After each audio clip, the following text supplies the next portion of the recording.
Hey, what's going on, everybody? How are you doing? Happy day, everybody. Hope you guys are doing good. Welcome to, we're getting back into some Kerbal Space Program. That's what we have in store for today. It's been a minute. We were on that Sea Power hype for a few streams. Really like that game. We'll definitely see more of it.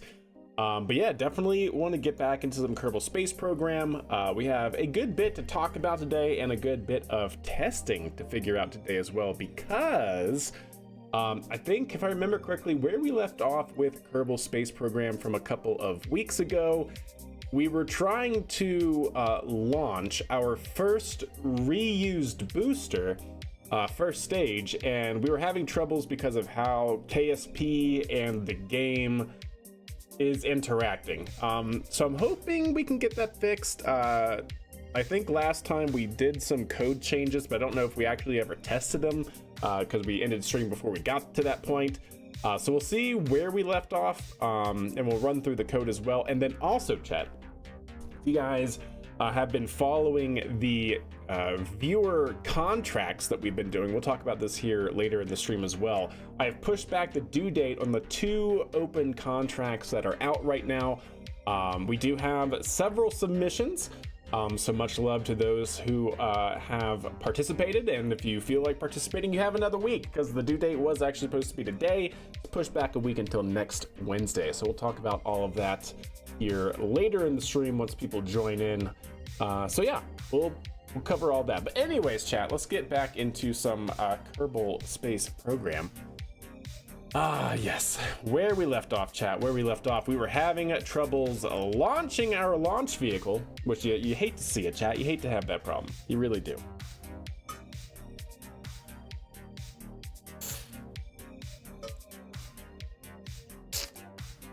All right.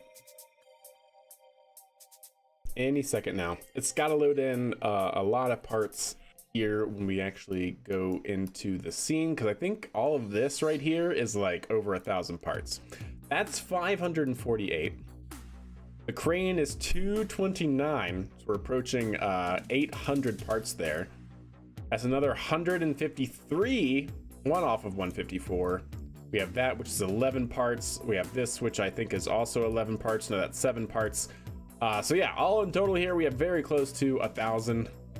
We need to finish this over here as well. I want to eventually move all of our landing and reusable operations over to this pad.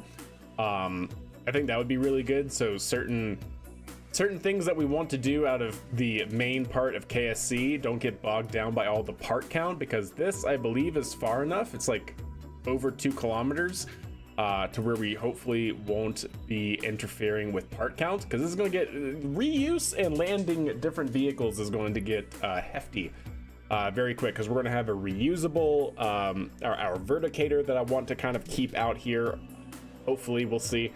Yeah, we need to build up this area, I think, but all in due time, chat, all in due time.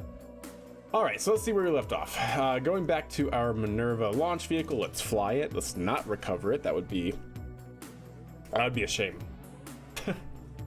I think we already missed our launch window that we were trying to target as well, which is, you know, not a big deal. We'll just wait 24 hours. We'll do a 24-hour recycle,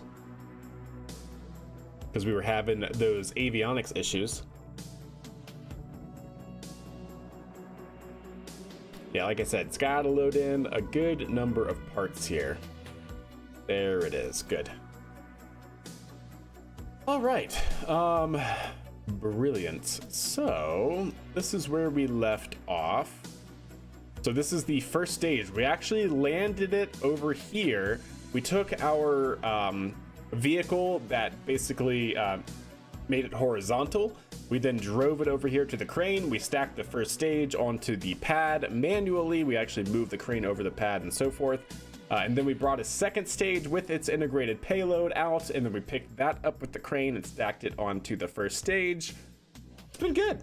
Been pretty good, Chad. Been pretty happy with how all of this has been working. But we got a lot more to do, obviously. Also, I don't think these should actually be on the wheels. So let's not actually have this be on the wheels, ideally. Yeah. This should be in its stowed position, not on the landing gear. There we go. Cool. There we go. Very nice. Yeah. Yo, what's up, Kuju man? How are you doing? That's what we're hoping for anyways. All right. So, like I said, the problems that I remember us having was when we go to separate this, because it was integrated onto the pad,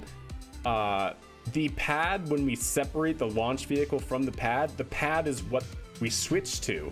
So instead of controlling the rocket, we actually switch to the pad. And then when we automatically, using Python, switch back to the rocket, so that's all fine, the engines cut throttle for whatever reason. The engines go to 0 throttle on that change. So yeah, that's what we got to figure out, because that is not ideal. So I think, question mark, we may have fixed that issue if we bring in our Python here. Come on, there we go. We were, I think we added this here. So vessel.control.throttle equals 1 after we implement pad separation. That's actually when we then go to the pad, because I think what I remember seeing is when we switch to the pad, the throttle on the pad is set to 0. And then when we switch back to the rocket, it keeps that same 0 throttle setting. So I think if we basically have the pad operate at 100% throttle, when it goes back to switch to the rocket, it will stay at 100% throttle. At least that's the hope. We got to test it here and all of that jazz, but otherwise I think everything is good. The other thing I want to do is make sure we actually time that out. Yes, we want to time that out because I don't actually care, since this is going to be reusable and we're going to be needing to control the first stage. I don't want the second stage to start going on closed loop guidance, so I think we're going to leave it there. I might have it aim pitch of 45 degrees and leave it there, or actually leave whatever our last intended target was. Well, I guess if I do this, that's what happens. So I think that's good. I think that's good. Yeah, we'll see. No way to know until you test, right? The pad is go at throttle up. That's right, Kuju. Yeah, we're gonna throttle up the pad, and that should fix the issue. Hopefully, I don't know. Otherwise, we do have this other check here, right? If the vessel.control is less than 0 and thrust is greater than 0, well, actually, it shouldn't be and vessel.thrust is greater than 0, right? Because this is the actual thrust output. But if it's, yeah. Greater than or equal to 0. I think that's what we need. So if throttle is less than 1, I guess, yeah, it should just be less than 1. And vessel.thrust is greater than or equal to 0. Yeah, I think that's better. I think that's better. Okay. What's up, Graham? How you doing? I missed it. Where are we at with this? We are testing, if you remember from last week, if you were here, we stacked this entire booster together on the pad with the crane, right? That all went swimmingly. But then when it went time to launch, we were having trouble with the engines cutting throttle because we were on pad separation. We actually switched to the pad instead of continuing to control the rocket. Now the code, how it is set up right now, it does handle that and it does switch back to the rocket automatically. But for whatever reason, the engines kept cutting throttle to 0. So I am hopeful that with this addition here and this addition here, we should ideally keep the throttle at 100%. But that's what we gotta do. Anyways, we're going to test it. That's what we're going to do right here, right meow. So let's, I think we were testing at, I want to make sure we don't have to wait too long. Yeah, okay, 1 second. We're going to have countdown of 1 second here. And let's hit the go button and see what happens. All right. T minus. Waiting for it to connect. T minus 1. Engine ignition. Engine ignition. Engine ignition. Separate to the pad. Hey, it did. Did you guys see that? It even though it was throttled down, it throttled back up. Was that it? Was that it? Was that all that we needed to do? That very well may have fixed it, actually. Hey, what's up, Terrace? How are you doing?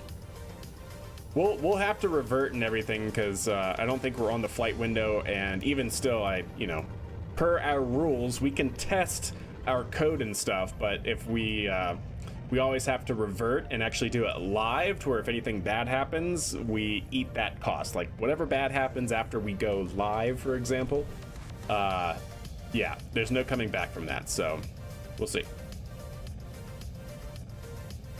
Yes, it does have a roll program. In fact, whoop. So we entered the roll program, we exited the roll program, we entered the pitch maneuver, and now we're in the throttle bucket, throttling down, tracking the max Q value. So you can see that we're actually lined up on 9 degrees off. So we're going into a 9-degree inclination here. So we did do a roll program there.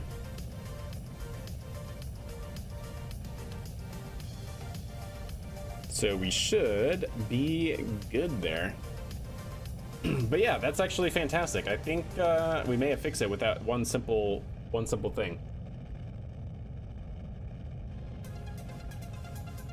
Hey, Terrace, definitely. If you're starting to not enjoy it, then absolutely. Welcome back to the land of the living. Thank you, Terrace. Much love to you.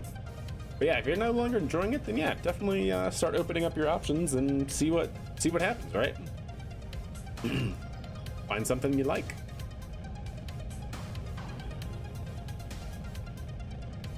I like this chat. Now, what'll be interesting here to practice is, can the first stage, you know what? Pause.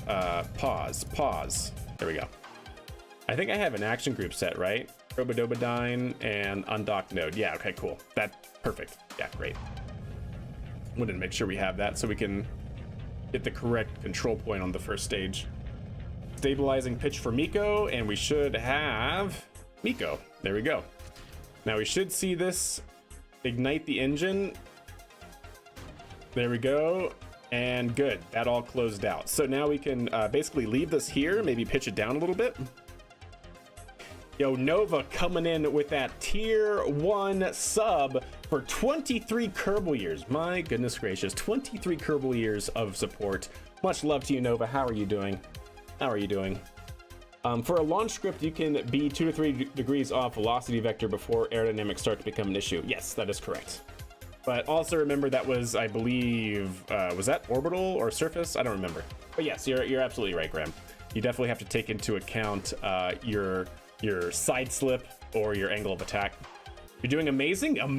Well, what an adjective. Also, I need it. What do you need?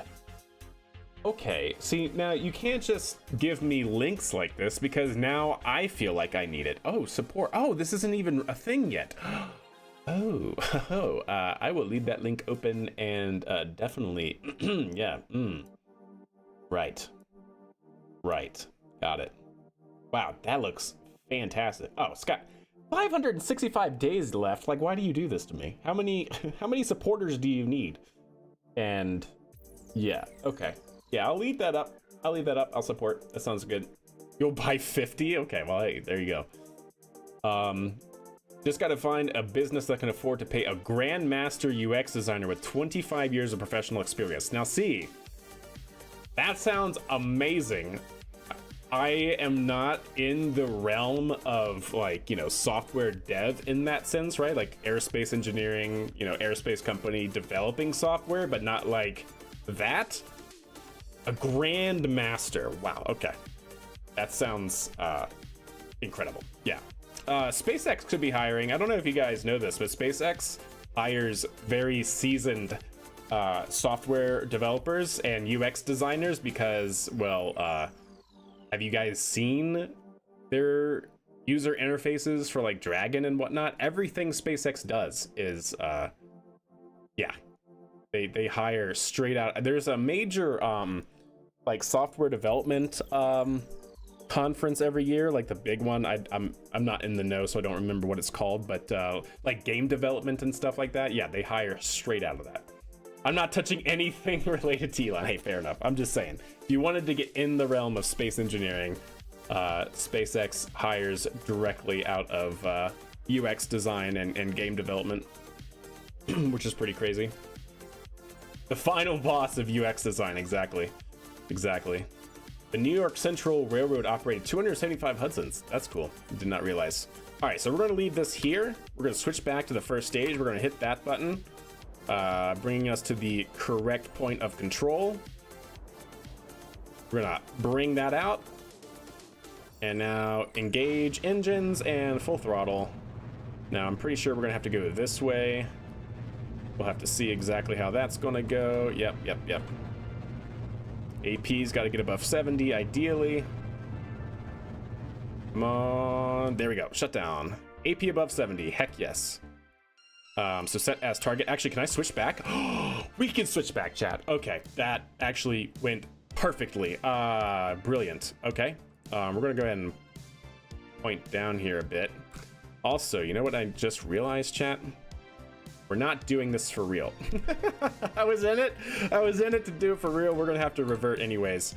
I say that because, like I said, this is kind of a practice mode, and it's not, you know, anytime we say we're practicing, i.e. testing the software, we always have to run it back and do it for real. So I'll leave it here. That was fantastic. We'll test the return of the first stage for landing from this inclination, and then that will be that. And then we'll have to revert and do it for real. Oh, man.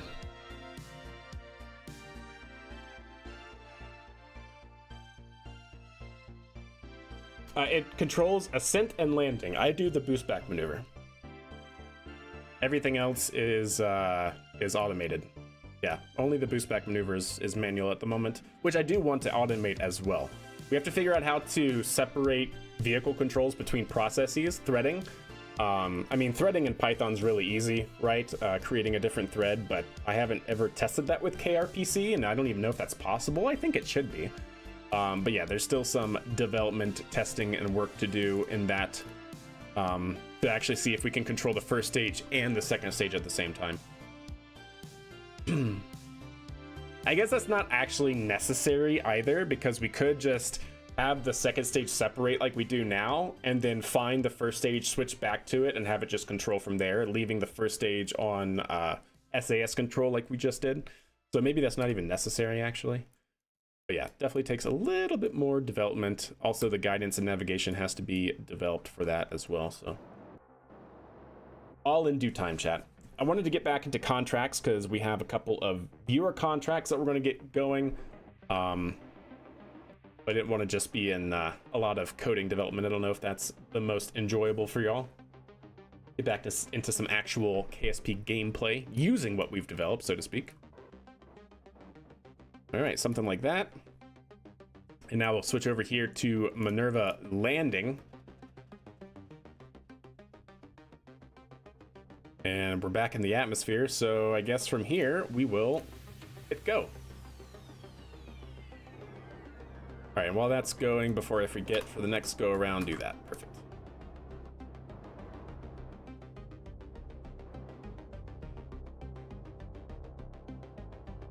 There we go. Make sure we're controlling from here. Yeah, we are. Good. Perfect. It's all lined up. Brilliant. You need a break from coding too. Yeah, you're not wrong. You're not wrong. But it was good. Yeah, definitely some long days and nights, but got it done. So.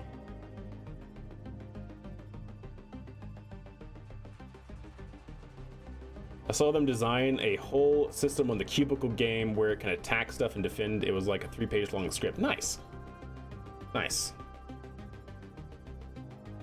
All right, so it is now currently tracking the pad, or at least it should be. We'll see how well it goes. So again, this is coming from an inclined orbit, right? We went 9 degrees inclined and we're coming back, hopefully, right on target. So instead of heading due east, where we can then just come back due west, we're gonna do an inclination change to actually track the pad again.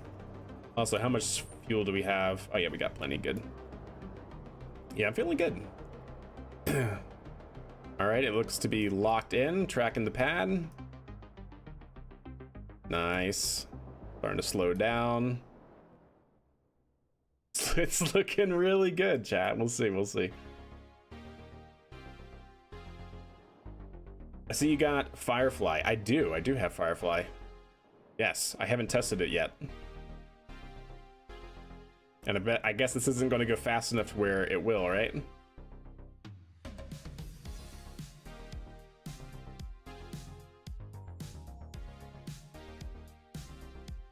Yeah, this thing doesn't technically go through re-entry. Under 1 meter you can do it. Where are we at right now? We're at 121 meters right now. We're coming right down on top of it just about. Not that one, not that one, not that one, not that one, not that one. There it is.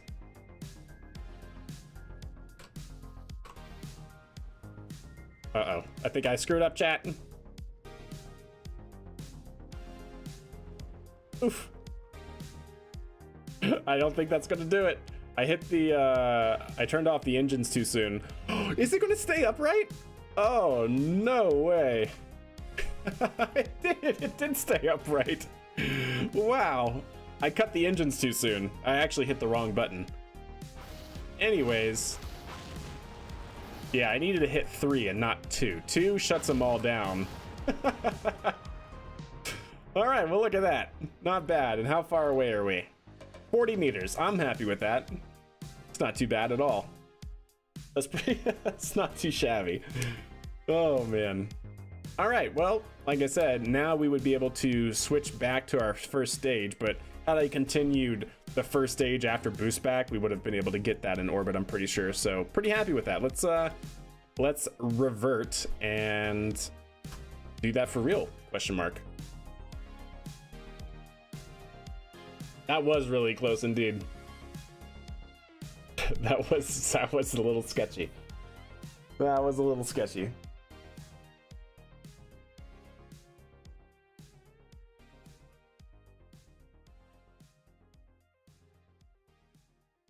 All right, so before we do that, chat, on the Twitch side, I'm going to run a quick ad break just to get rid of all of the Twitch injected ads. Don't worry, we're going to just chill here until you guys get back. I'm going to run through the code one last time. The stream will essentially be on pause, and we will launch as soon as y'all guys get back. So see you here momentarily. All right, so they should be on that front. Very good, very good. And then we get an hour and a half of disabled ads. Perfect. All right, so let's get off our code here. Make sure we are good to go. Bye-bye, Twitch. A handstand lesson, it was naturally chosen. Yes, it was. Yeah, that, I don't know how it stayed vertical, how it stayed upright, but pretty happy it did. Alrighty then. Let's see what we have to do. All right, so we activate first stage engine. Very good. Then second stage, or well, I say first stage engine. It's actually engine 1 on the first stage, and then engine 2 and 3 on the first stage. So that means that it essentially goes center engine on, and then the outboard engines on before releasing from the pad. I talked with Snackless and I figured out New Glenn's landing gear. Ah, very nice, very nice. You mean in real life or his in KSP? I always have to ask that playing KSP. Everyone's like talking about real life rockets and whatnot, and it's actually the in-game creations, or vice versa. Yep, see, I had to ask. So in KSP, yeah, gotcha. Because those fold outward, right? I don't remember. Or are they similar to mine, where they actually come all the way out and unfold the crossbeam? I don't remember. All right, so yes, we were looking at the code base chat. They have about another minute of ads. All right, so after engine ignition, we wait a very short amount of time before pad separation. Pad separation goes through and finds the docking port labeled pad separator.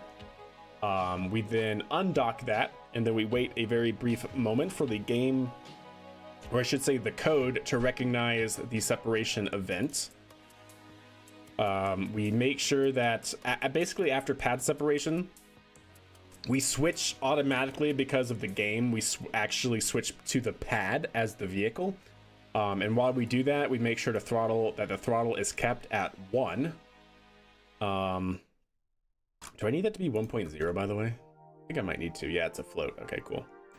And then from there, we check active vehicle and our control point. We basically find that we're not controlling the vehicle, so we actually switch back to the rocket.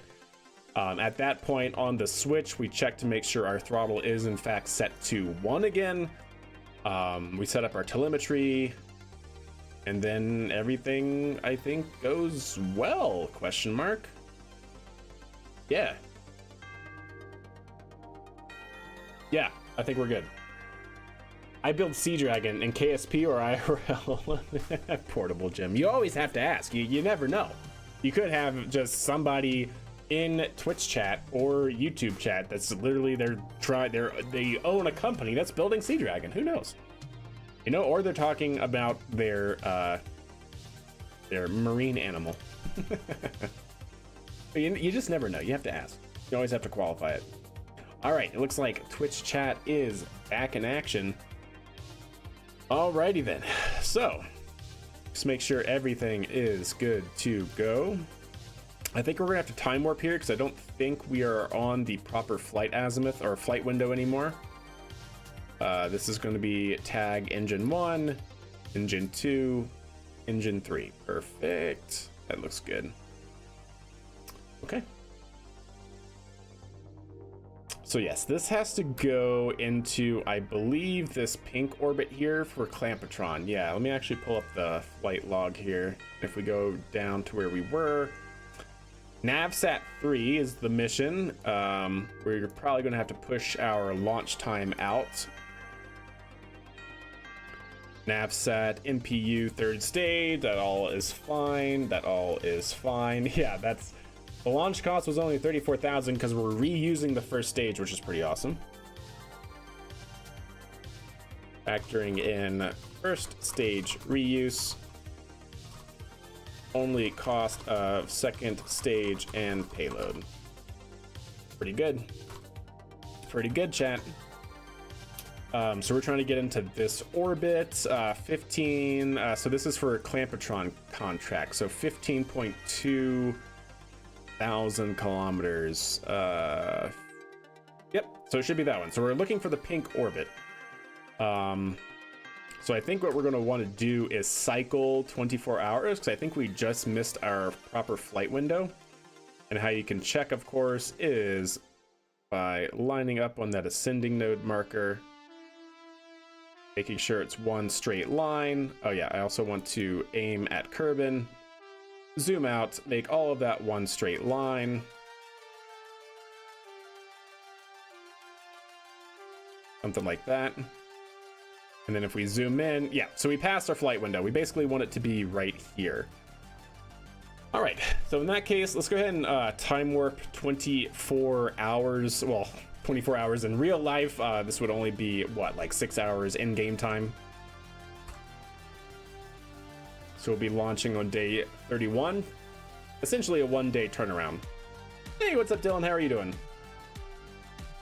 This meme brought to you by I Build a Sea Dragon Gang. Yeah, not enough Delta V. Gotta, yeah, really my fault, actually, for just not putting in enough Delta V, right? 100%. All right, so we basically want it lined up right here for our flight window.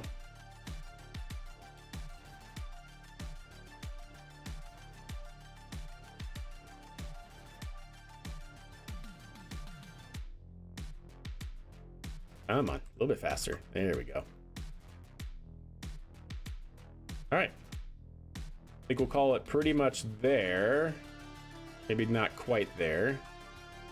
Just a wee bit more. All right, we'll leave it at that. That should be pretty darn close as we finish out our flight log. So now we're launching on year 3, day 31. And that will be at 1:48. So T-minus 1 minute and 20 seconds, chat. This is going to be the second flight of our Minerva 2R. And yeah. Okay, chat, real quick. Do we care to serial number our boosters? Or is that going to just be a drag on the streaming content? Do we want to like SpaceX do like booster 1050, right? And actually have booster 1050.2, that sort of thing. Is that what we're gonna do? Or should we just leave it at Minerva 2R, the generic name of the rocket, and then just track the number of flights on that rocket? I remember the first time I tried an orbital contract, got the first orbit down to the second until I realized that it was going the wrong way. Yeah, that will do it. That will cause you to not pick up KSP for like a whole week. We got to go south, by the way, so that's going to be a negative. Yeah, what is the inclination, by the way? Negative 18, and so we're cutting that in half. Okay, cool. At least for the first stage. The first stage doesn't have to work so hard to come back. Why not? If we build a fleet. All right, well, the goal is eventually to build a fleet. So Minerva 2R booster 1001. It's booster 1, chat. .2. And then we'll call this that's Minerva 1. Did I misname that? I think this is supposed to be Minerva 2. Yeah, it is Minerva 2. Oh wow, I just totally misnamed that. Minerva 201. Yeah. Minerva 2R 10001.1. There we go. Cool. This is the first flight of that vehicle, second flight. Or should it be like number of reuses? So this will actually be the first reuse, and this will be the 0th reuse? No, right? Definitely make that 1 and this 2. So first flight, second flight. We go by flights, not reuse. I think that's fair. Okay. And then this is going to be 02. Perfect. Make sure our naming convention is on par. The Rocket, give them cool names. See, that to me personally, a Cheeseburger King is going a little bit too far, because then we literally have to come up with names for every single booster, which, you know, maybe at this point in time doesn't seem like a big mental workload, but I think in the future I'd rather just have a simple serial number. Flight number? I'm kind of thinking flight number. Yeah, exactly, Joe. Yeah, that. I like it. I think that's good. So that was the first flight, second flight. Boom, good, grand, wonderful. Perfect. Okay, I think we're good. We have our flight set here in T-minus 1 minute. Was there anything else, chat? Am I missing something? How many times will a booster be reused until it's retired? Until it crashes. Because unlike real life, there's no refurbishment costs, other than, I guess, technically if something explodes during, you know, stacking and whatnot. But otherwise, there is no crossover point, right? So if you guys don't know, there is technically a crossover point when reusing a booster actually exceeds the cost or exceeds the, I guess, usefulness or effectiveness of actually just bringing in a new booster. It's kind of similar to a car. Like totaling a car, right? That just no longer has any value, and if the maintenance cost gets to be more than what the entire booster in this case is worth, then it actually might just be better to add a new system in the fleet and retire that.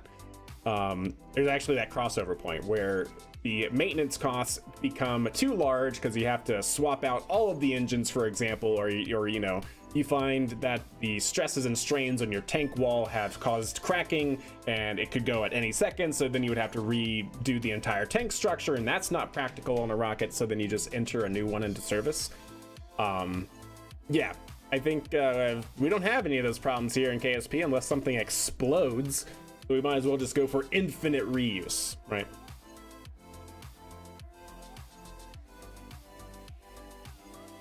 Yeah, Kuji man. Hopefully we can keep our numbering scheme, you know, more intuitive than the STS program. That would be good. All right, chat. We're T-minus 45 seconds away from launch here. This is going to be live in terms of, you know, there's no regrets, chat. No regrets here. Let's see, what do we got? Yep. Everything is looking good and fine and dandy. Okay, T-minus 30. There you go, Joe. Yeah, hit your launch buttons if you got them. That's exactly right, Elb. Range is green. T-minus 30 seconds. So now we wait, chat. How are you? Tanking is good. All systems are go. No wayward boats. We do have a boat out there, but 30 kilometers downrange and just out of the corridor, because we're going south here. Looking good. Yeah, it is a wayward boat, but he's luckily not in the keep out zone yet. All right, here we go, chat. Vehicle is on auto sequence start.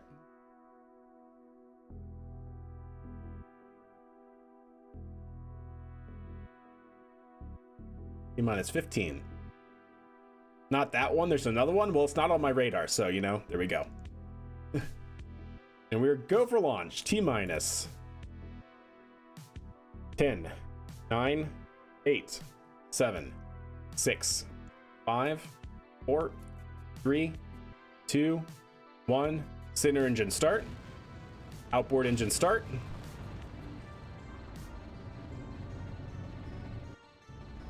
Yeah, smooth. And we have liftoff of NavStat 3 for Clampatron Incorporated. Hell yeah. Not bad. Not bad. Also, let me bring up my mixer, because I don't think KSP is playing through the right soundboard. There we go. It was not playing through the right channel. Hey, what's up, Rams? How are you doing? All right.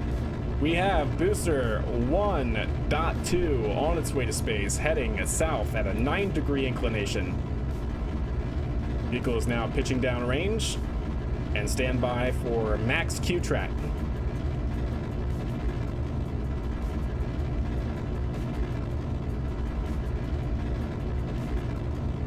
We're now in the max Q throttle bucket. Vehicle is now throttling down to track a specific dynamic pressure of 14,000 pascals. Looking good. Yeah, we have it downloaded, Dylan. 4 subs? Yeah, I know, right? We've been hanging on that 1,000 YouTube subs for a couple of streams now. Yes, we have it installed. That's right. No, I mean, you think I'm kidding? Do you think I'm a joke to you? Look, Clampatron, agency, Clampatron. It's Clampatron Incorporated, who's fulfilling this contract for us, or paying out this contract, I should say. Yep, we have it right here. See, Firefly 1.0. I have no idea what any of this does, so I guess when entry strength gets above 1 or above 0, we start seeing entry effects? I don't know. Well, I hope not, because we're not really going that fast. I don't know what entry strength requires, but anyways.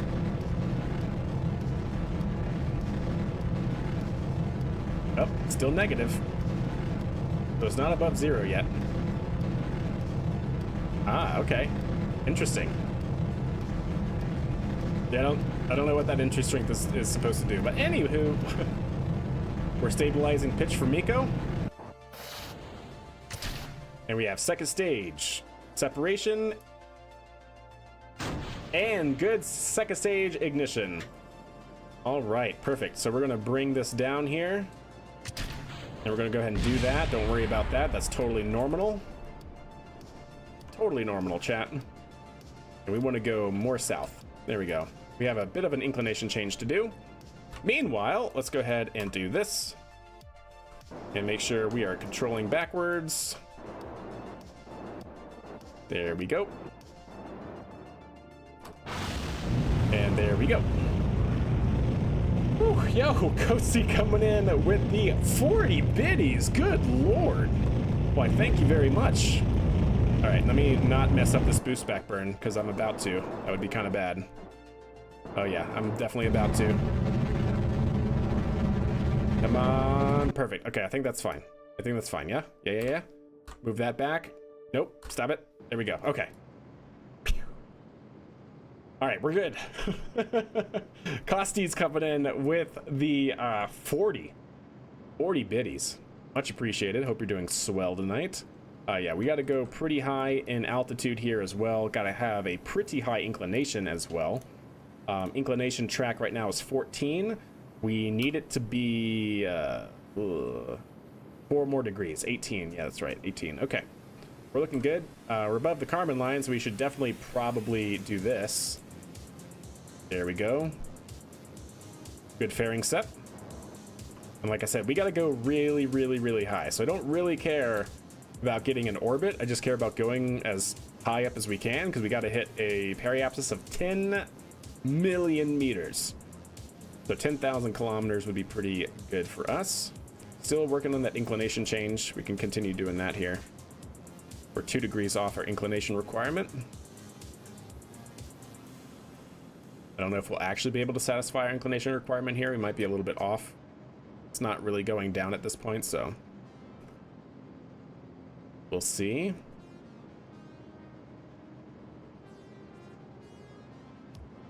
Oh, it sure is actually, though. That's good.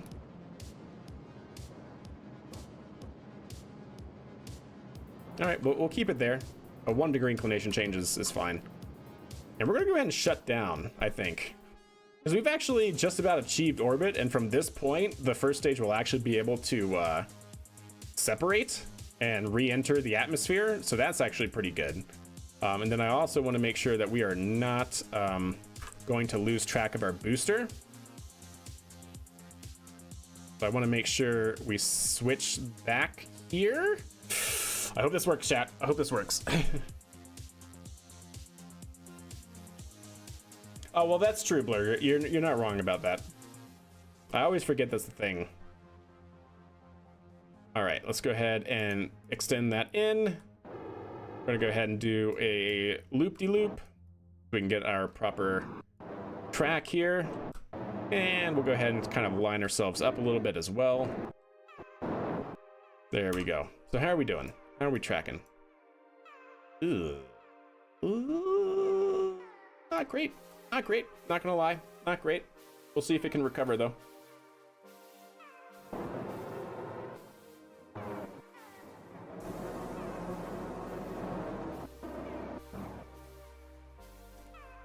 It should have a decent amount of cross range.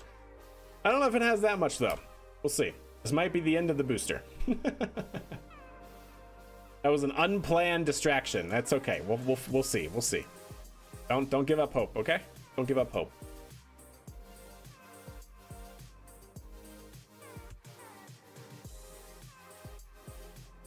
It took far too long for me to realize why my Python Flask program wasn't working. I didn't have the HTML files in the subfolder. That'll do it. Yeah, you must obey the contracts. Yes.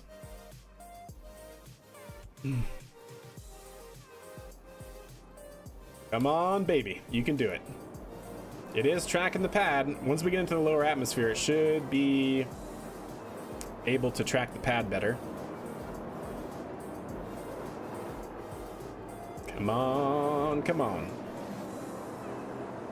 So entry strength is now 10, so it's not just when it gets above 1. That's interesting. Yeah, I don't know. I don't know when re-entry heating should come into effect, but fair enough.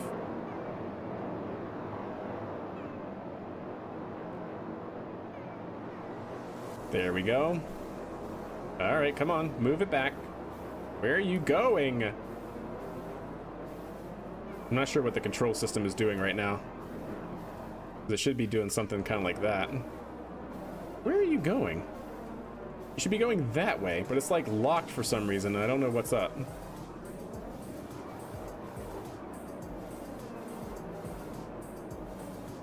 I don't know why it's locked in this position. It's like gimbal locked or something, but it shouldn't be. Nope. I don't know what's going on with it at all. Oh, now you want to take control, huh? Right when it's time to start landing? Okay. Yeah, that was weird. I don't know what happened to the control system, but we'll have it land wherever it's going to land. We might still be able to recover it. I don't know, chat. You got me. You got me. We got plenty of fuel, I think, for this, right? Oh yeah, we got plenty of fuel for this. Uh-oh. This is fine, chat. This is fine. There we go. That could have been prettier, if I do say so, but it at least landed. Oh man, that could have definitely been prettier though. But okay. Cool. I guess we got the first stage back, albeit way off course, 630 meters off of our target. Yeah, I don't know what happened. It was like the control system, even though it was tracking the pad, it was like gimbal locked or something. So I have no idea. I have no idea what happened there, chat, but you know, we still landed the booster and that's fine. The visual effects come in at 1 kilometer per second as they would normally. Awesome. Well, that's good. That's good. Anyways, chat, yeah, that was a fully automated landing. Again, that was super weird that it wouldn't track the pad off of that angle that it was locked in, but well, you know, whatever. We still got it. Still got it there. Okay, let's switch back to our second stage. Any landing you can walk away from? Yeah, but see, in that case, the flight termination system would have definitely been turned on. It definitely would have been hit, but yeah, it's fine, right? Totally okay. All right, so we have 150. Like I said, I pretty much think I want to separate here because I think we should have enough delta V in our our payload, which actually has its own kick stage. So I'd like to think this has enough delta V. Because we got it pretty much all the way out there on the correct inclination. So really all it should have to do is track 15, and we'll have to raise our periapsis a little bit. But it should pretty much only have to do that. Oh, 300, yeah. The MPU has that alone by like a lot. Yeah. Yeah, not worried about that at all. Yeah, even if it's like 600 meters per second, I think that we can handle that. Okay. Sounds good. So I think from here, because this, I believe, should re-enter on this track coming in at 20 kilometers altitude. Let's go ahead and decouple. Yeah, that should be the correct next point. Perfect. Awesome. Let's make sure that this is actually going to, yep. Good. So 20, it's under 22 kilometers. So when it comes back around, it should delete itself on re-entry. And then here, we should be able to activate the engine. Oh yeah, 936 meters per second. And we still have stuff up here that we can work with. I'm just gonna go ahead and make sure though that enable crossfeed is turned off on all of these. Yes, it is. Good. And I'm gonna also probably lock out tanks out of abundance of caution. Yeah, I'm pretty sure the navsat alone has like also 900 meters per second of delta V or something ridiculous like that. So like I said, I think we're good. One thing we got to make sure is, are we actually completing the contract when we do this?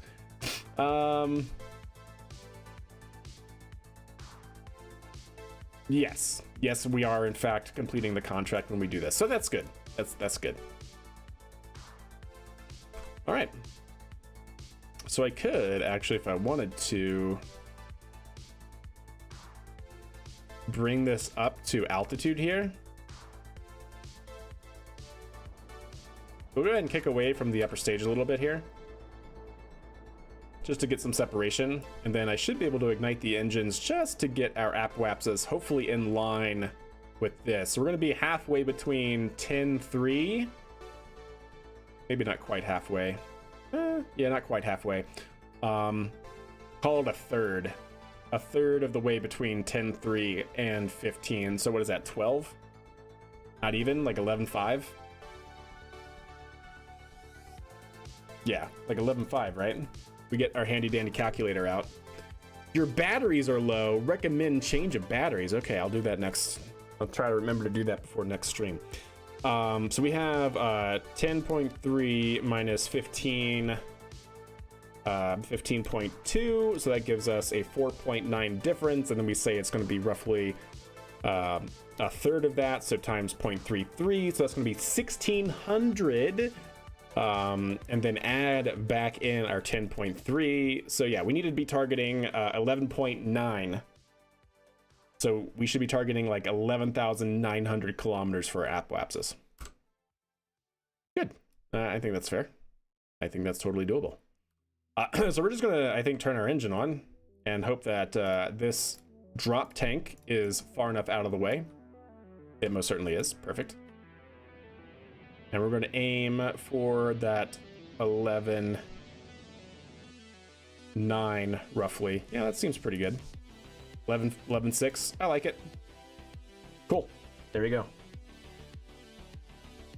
Just showed up. What's happening? So we just landed autonomously our booster for the second time for that singular booster. So that was pretty good.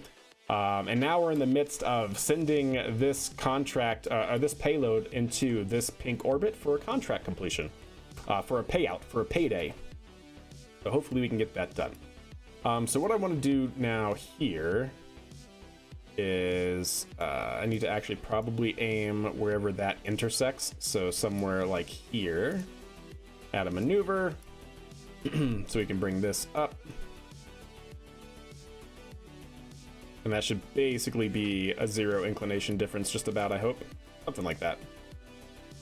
We're only a degree off, so not a problem. So we'll do that next.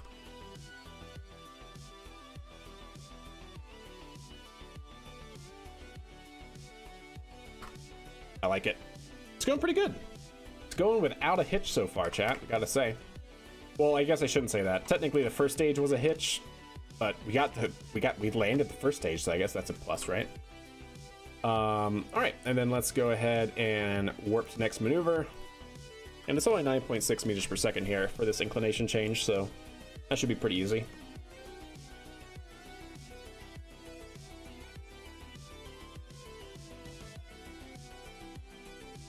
Not too bad, not too bad.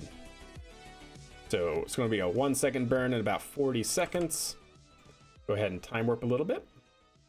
And we're right about there. And I honestly, depending on how much monoprop we have. Oh yeah, we got plenty. We'll probably just do it with some monoprop here.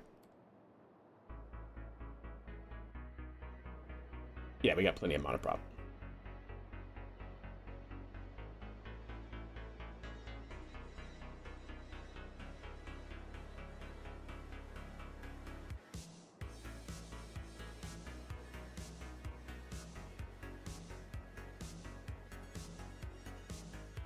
Oh, 1 degree off now? What the? Did we ever pass 0? There it is. Okay, cool. I was kind of guesstimating how much we needed to do. So there we go. We're at 0 degrees inclination. Awesome. And then from here, add a maneuver.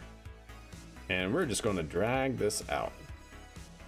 We're going to have to do some cleanup as well, because we want to keep that kind of like that.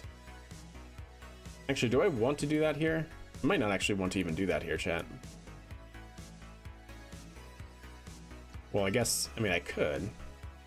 We want our apoapsis to be over there. This is just going to be like really inefficient, huh?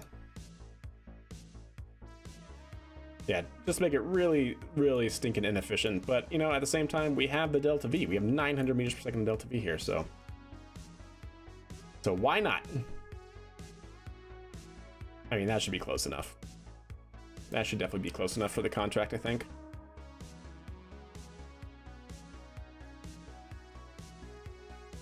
Yep, that I think that'll do it.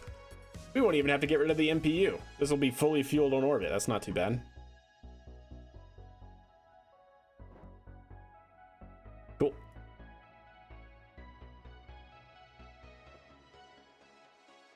All right. We'll just let it do its thing, chat. So basically this MPU, or multi-mission propulsion unit, is similar to what Impulse Space wants to do. You guys are tracking the aerospace industry. Impulse Space is developing what they call, well, what the industry calls orbital transfer vehicles. It's quite literally just a big propulsion unit that connects into another payload, and that propulsion unit is, you know, nothing but an engine and propellant mainly, and it gives the entire system the ability to move to a completely different orbit. It's kind of called the last mile delivery service, because your rocket will take you to some sort of parking orbit, and then your OTV, orbital transfer vehicle, will take you from that parking orbit into some other destination. That's basically what this MPU is designed to do. I should say that is what the MPU is designed to do here. Yeah, not too bad, right? Not too shabby.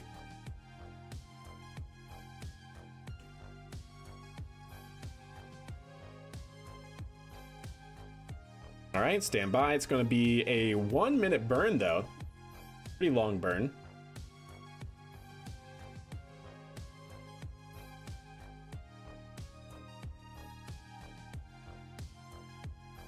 There we go. Another 50 seconds or so. We'll time warp just a little bit.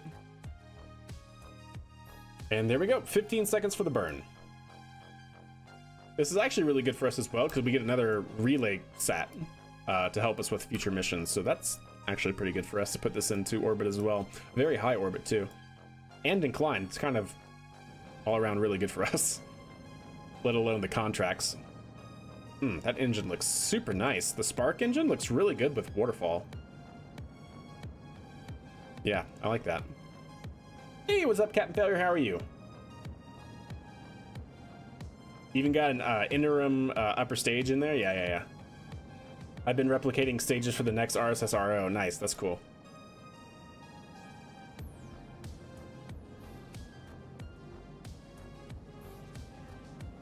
Or no, inertial upper stage, right? Wasn't that IUS, inertial upper stage? That's what the shuttle used, right? It was a caster motor, if I'm remembering correctly.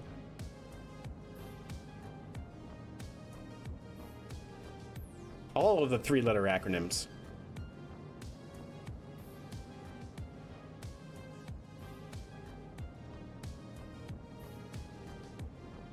All right, coming up on burn time. 8 seconds. 5, 3, 1, shutdown. Clean that up with a little RCS. And we completed the contract orbit. So let's go ahead and make sure we are stationary for 10 seconds. And contract completion. Beautiful. 322,000 for that payout. That's pretty solid. And we only lost like 40K because of the upper stage and the payloads. So because we actually landed the first stage, and so we got back the cost of the first stage, which was over, no, I think it was actually the other way around. It cost us 30,000, right? We have the data to back it up, chat. Yeah, it cost us 34,000 Kerbucks to launch this mission because we got the like 50,000 Kerbuck first stage back. So yeah, I will say that is a resounding success. And we will make a note here. First stage guidance looked to have and track the landing target well. Landed 630.06 meters from target.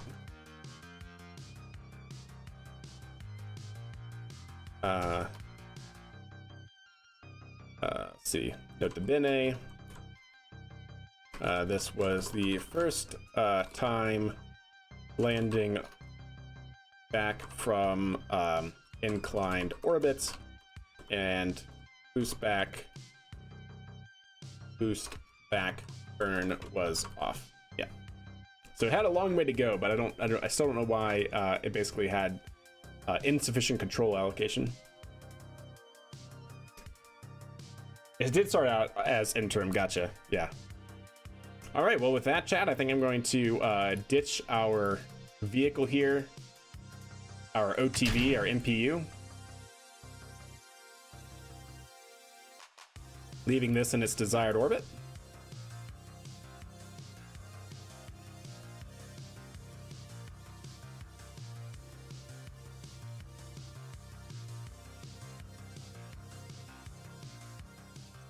And we should be good to go.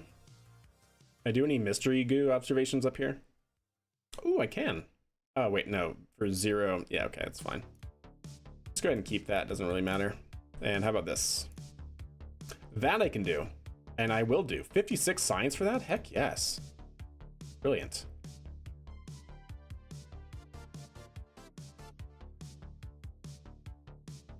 Yeah, that's actually really good. I'll take that 56 science all day, chat.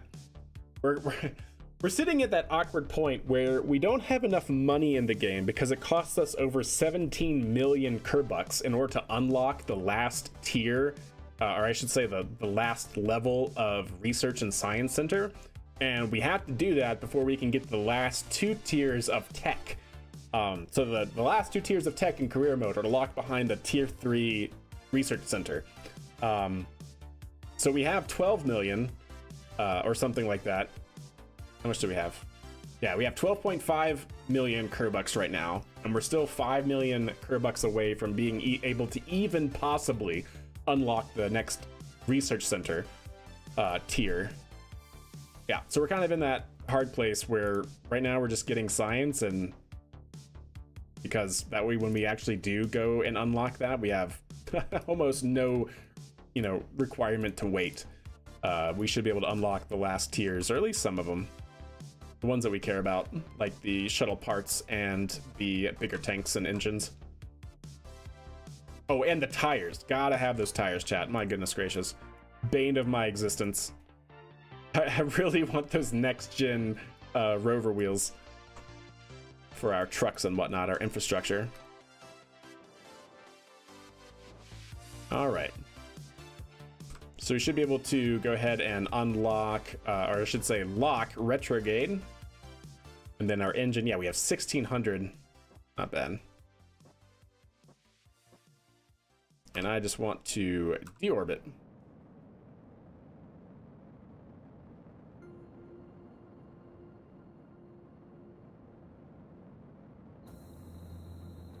Can't you sell science for money? You know what? I guess you can actually, right? I didn't really even think about that. But I also don't know if because in order to actually buy that 17 million Kerbuck research center, right? We can't just buy it as soon as we get 17 million. We have to make sure we have enough to where we can then launch afterwards as well. So we probably need at least like 18 million Kerbucks or something like that, so we can actually have sufficient money to do contracts again.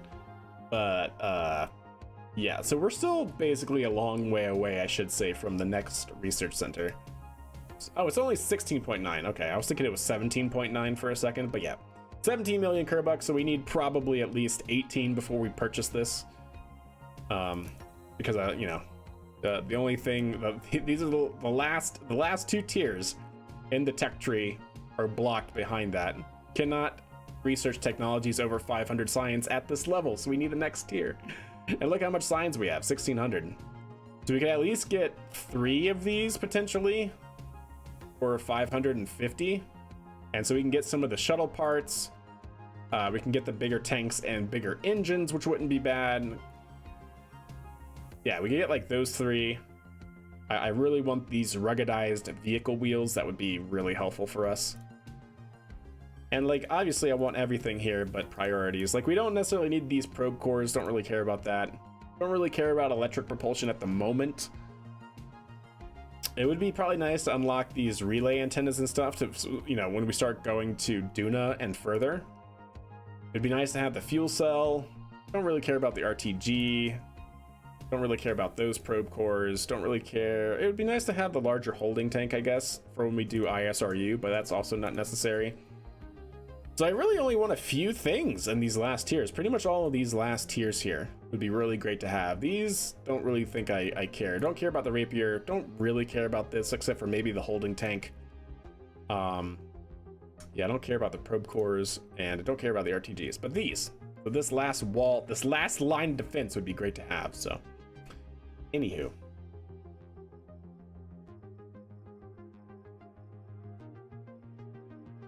Boat tanks and engines first if rockets will be our bottleneck. Yeah, I'm not sure. I honestly don't know. I don't know if we actually need a bigger rocket. I mean, I guess it would be not bad to make a bigger rocket, but yeah, we'll have to think about that. Maybe Starship, right? Starship might be the goal, so we could actually start working on that reusability. Huh. It was went under the ground here. It's at KSC. Whatever. Anyways, chat, let's go ahead and I wonder if we can keep, you know what, let's actually, okay. What other contracts do we need to do? Build a new surface outpost on the moon. I think this one should be good because we have a couple that we need to cover for the moon. We actually have 3, and we can get 3 contracts done with 1 mission here. You can also just, yeah, I know, right? Stop it, Joe. How dare you? Yeah, how much does science sell for, and where do you do that? Is it in the admin building? Administration? I've never really looked at these things. Oh, it takes 5% science gains, yields 2,000 funds for each unit of science.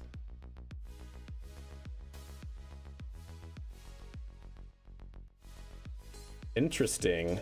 Takes 5% science gains from field work, 84 funds for 1. That's interesting. Fundraising campaign, take 5% reputation gains. Don't really want to do that. You know, I've never really messed with these at all.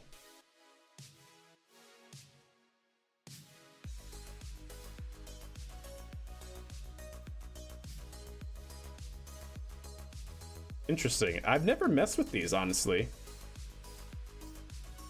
Takes 5% science gains from contracts, yields reputation. Okay. And you can trade funds for science in this way. Interesting. Setup cost, it takes 263 just to do it. Well, that kind of sucks.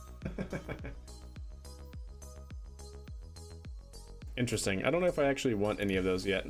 Or I don't know if I actually want any of those, but kind of interesting. Send 1,000 tons to Neptune. Neptune, we don't have, what is this? We don't have Neptune in this game. Yeah, I saw that, Kuju. I did see that. I don't understand. How do we don't get any more? Is it because I'm full on contracts that we don't get more? I can only imagine that's it. Wait, what? We can get an easy 28k. I don't really care about that, honestly. Expand station capstone. I don't really care about that either for the moment. Okay, well, you know what? Actually, I might take that one because we have another mission that we need to send up for our community resupply. Oh, but we need more. No, I don't want that then. Never mind. Okay. Cool. Well then, chat. Let us get our recovery vehicle out and see if we can at least recover and put the rocket that we just got back somewhere. I wouldn't mind driving it somewhere. We could drive it over here, actually. We need to set this part up at some point. Maybe we'll do that on Friday. Is just finish out this entire facility over here. Okay, let's do that first. Yeah, I think that's what we're gonna do first. Let me actually, how do I want to do this? Yep, let's go to vehicle assembly building.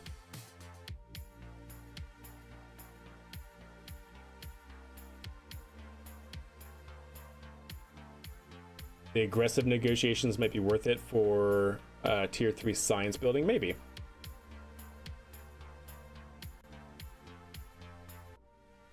My rover uses nukes as a power source, which are locked for your save. There you go. There you go. Yes. Yes, you gotta pay fine attention to the parts that I have in my save for sure, Terrace. Good eye. Good eye. Yeah, I plan to look at all of the submissions just to make sure you guys do comply technically. So I wouldn't have left you hanging. I just haven't gotten around to it yet. SPM T version 3 and load it. Load it in, yes. Should be the right version. We're gonna get our dedicated grounds crew, Thomas. Unless Thomas, oh, Thomas is actually on the truck outside already, so we'll get predominant. There we go. Let's see. I think we're good. I think we're good. We'll launch. So yeah, I think our next one is going to be moon mission, which means, you know, we haven't done a moon mission in a while, Chad. I've almost forgotten how to.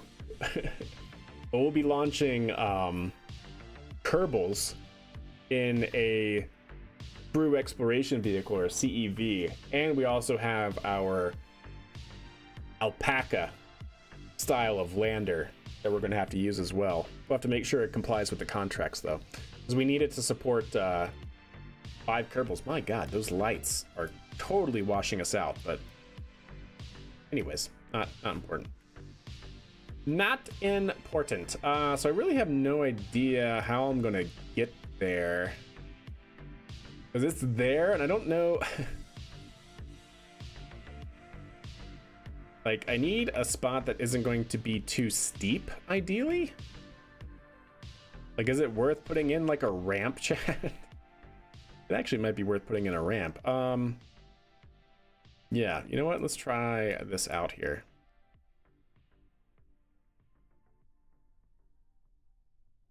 You know what? Let's just go ahead and back up, because I think it's going to take way too long for us to do it otherwise. There we go. Also, you know what? Before I did this, I wonder if I should have recovered these. I mean, it's kind of cool that we can reuse the pad and everything, but at the same, hit the like button. That's right. Smash it. Smash the like button. All right. I wonder if I could just take this uber slow going down the side here. I'm just worried about the wheels popping, because that would be a real bummer, chat. Oh my god, this thing is going so slow. 1,000, 2 1,000, 3 1. Yeah, it's about 2.5 full seconds of real time for in-game time. That's fun. That's fun. Yeah, I wonder if I could just take this sideways here and not have it pop the wheels, ideally. Or maybe we go over here. This one looks like it might be less troublesome. Either that, or I just put in a ramp. Maybe I just put in a ramp. Yeah, can we do that actually? Let's actually hit the pause button here. Oh gosh, dang it. I always forget, chat.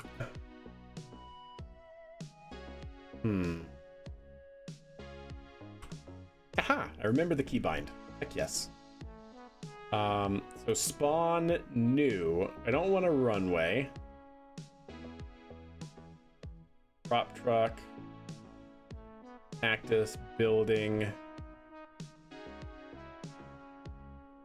Spawn instance. So this is a KSP VAB. I don't want a VAB. Crawlerway. I don't think I want a crawlerway. Vehicle assembly building. No, thank you. Tracking station. Fuel tank, water tower, space plane hangar, runway. Okay, here we go. We can do a runway. I might actually be able to get by with a runway, right? And just like shrink it and actually create a ramp that way. Let's see what that actually does. Yeah. So if we do this, it's actually still going to be, no matter what, too long, right? Yeah, it's going to be too long. Okay. I was hoping it would be like a section of the tier 2, not the entire tier 2, but that was my mistake. That was definitely my mistake.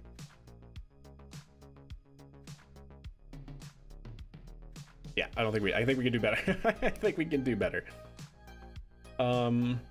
Research and development, launch pad, level 1. Need like those different style of blocks. Squad, rock, monolith, launch site, mohole. You can do a mohole here? What the heck is that? What did I just hit? What is this? This is a mohole. I don't see the mohole though. Okay. I'm just going to delete that before a black hole starts happening.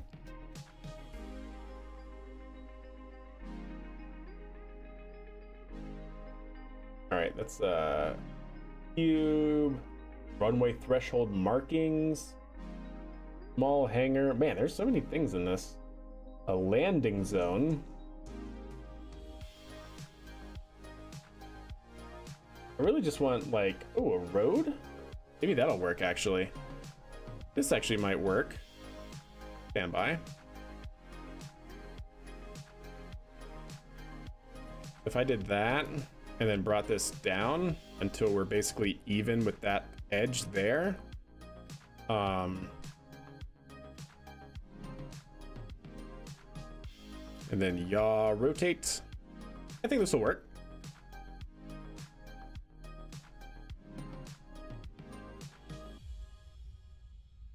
Yeah, I think this actually can work. No, stop. Okay, something like that. And bridge that out like so. Ideally, it's going to be flush. I don't know if it actually will be. Of course not. Of course not.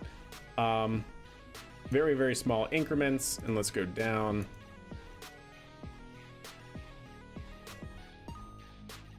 There we go. That seems reasonable. Move it a little bit closer in. Okay. Well, I guess I shouldn't have actually done that yet, because what I want to do is angle this down.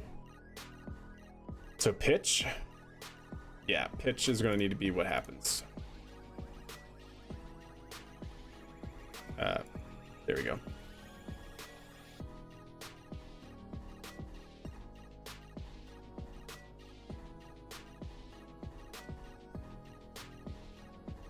Probably going to need to be a lot steeper than that.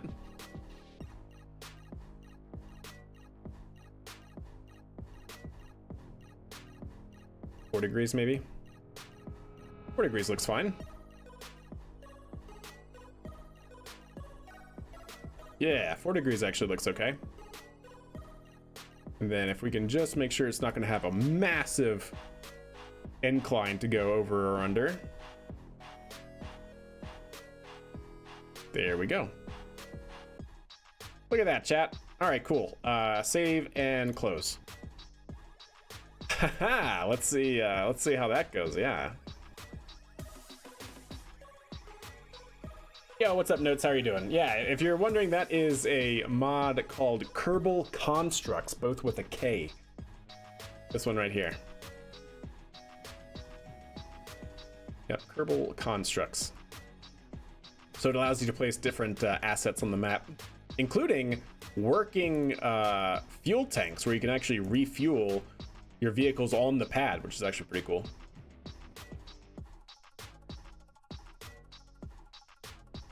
All right, so we're gonna take this vehicle, we're gonna run up to our landed booster and see if we can't pick it up. Yeah, the 2 DLCs, that's what I'm running in for sure. Some of the mods though definitely are worth a look if you can hang with them. Check this out. All right, stand by. I want to get down below this ramp first.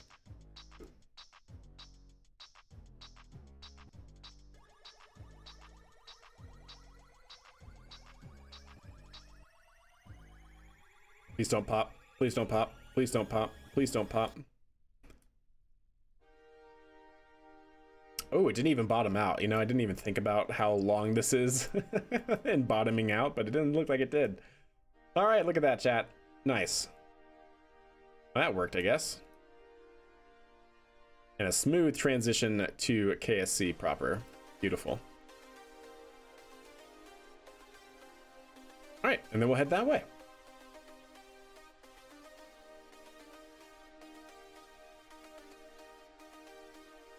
Electrical charge is fine. We're positive. You've gone to plaid. Let me see what you got. A brand new strategy system. Oh, you know, I've seen this before. Yeah, I'll leave that up and look at that off stream. It's not the first time I've seen that mod. I'll see if it's something that might be interesting to add. I kind of like where we are right now, though, in terms of our rule set and whatnot, right? Okay.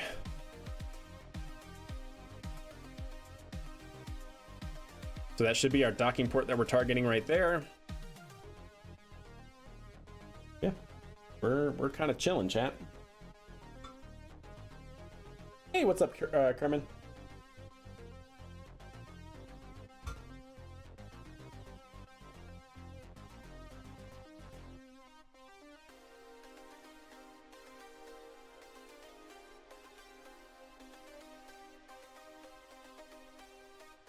There we go.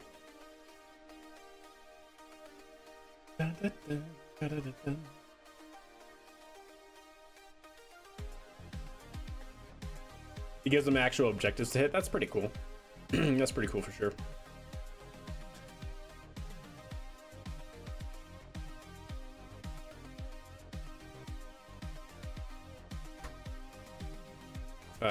Stand by.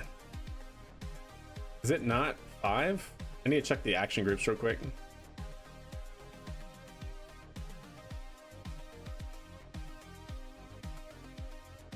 It is. Oh, it's not that one, it's this one. Ah, okay, okay. Yeah, that's fine. My bad. My bad. So it's this one. Aha, there we go. Cool. So turn that on, and let's go ahead and see if we can't get ourselves lined up with that docking port. Looks like we may have overshot. Maybe not. No, I think we have enough room. Hey, what's up, Avery? How are you doing? We are about to... So we just landed this booster using Python. And so now we have this big truck. Basically, we call it an SPMT. It's the same type of vehicle that moved the space shuttle and moves all of SpaceX's things. SPMT shuttle. Images. See? So we basically built one of these things, which goes up to our rocket. It verticates that strong back. It latches onto the rocket and then brings it back horizontal. So we can then bring it over to our crane, which is over yonder. We built a big crane, and it will pick it up and put it on the pad, and then we will stack a payload on it and launch it again. I'm probably not gonna do that tonight because that takes a while, but I do want to kind of just move it out of the way for now. Yes, there is a mod called KRPC, also known as Kerbal Remote Procedural Calls. And it's basically a backend that ports into the game that allows you to communicate with Python. I think it also supports like C#. It unofficially supports Rust. It supports like Lua, I think. It supports a bunch of different languages, yeah. For science, that's right. For science. All right, so we're trying to get kind of lined up with this docking port here that we're going to grapple.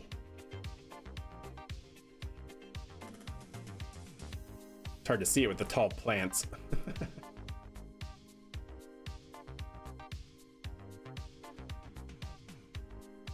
Okay, looking good. Just trying to get lined up for the most part. All right, we'll go ahead and hit the brakes. That seems pretty good. All right. So from here, yeah, the tall grass really not helping things along. Go ahead and unlock.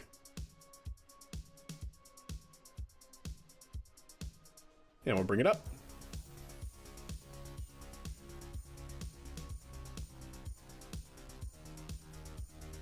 How do you differentiate different commands and stuff? So it has an entire documentation. It's actually really well documented. So you go into krpc.github.io, look for krpc here. And yeah, so it supports C Nano, C#, C++, Java, Lua, Python. and unofficially it supports Rust. So yeah, it's very well documented. It tells you all of the documentation here. It tells you all the different attributes and methods and functions and whatnot that you can work with. Quick saving, quick loading, flight. It has its own autopilot system for commanding the vehicle to a specific heading that you give it and stuff like that. It's pretty involved. It's pretty cool.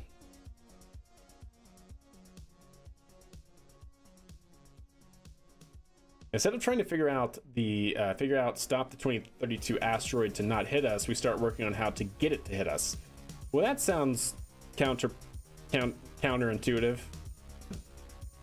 That sounds like maybe not great.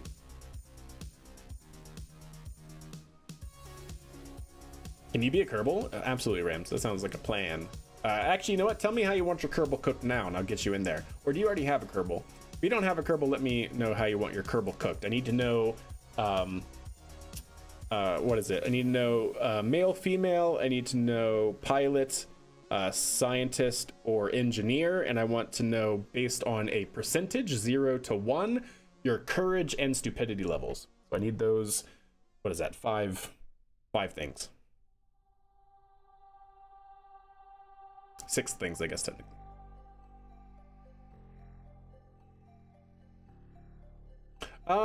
So we are still working within the Kerbin sphere of influence. I kind of have a base set up-ish on Minmus. It's not a permanent base yet. We basically have just landing parties. We don't have like a permanent base and mining and all of that stuff. Same with the moon. We basically have all of the infrastructure necessary to get there, but nothing permanent, if that makes sense. And we have our first Duna window coming in 272 days from now. So yeah, still pretty early in game in terms of like progress, I guess. Engineer male, courage is max, and stupid is half. Hey. Well, that can't be good. We're just gonna pretend that that's not there.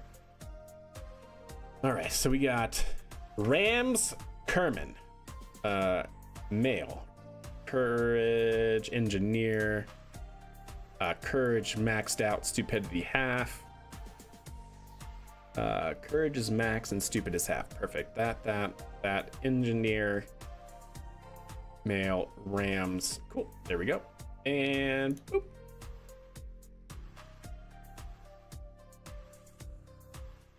Kerbal created. All right. So that looks pretty solid. Let's go ahead and lock this in if we can. Yeah, lock it.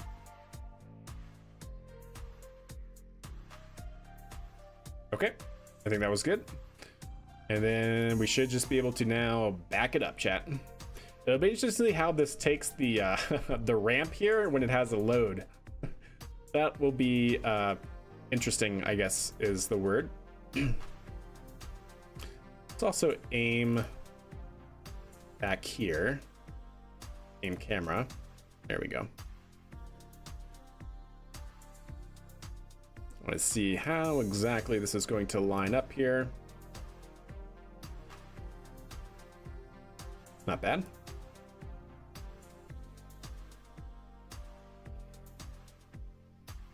We should just have to get it close. Oh, you know what? Pause. Stand by. Configure vessel naming. We need to do the renaming of the vessels and stuff. Lander, okay. This now needs to become a probe. Not you. Not you. Oh, well, there's our crane and there's our launch pad. Yes, you need to come into here.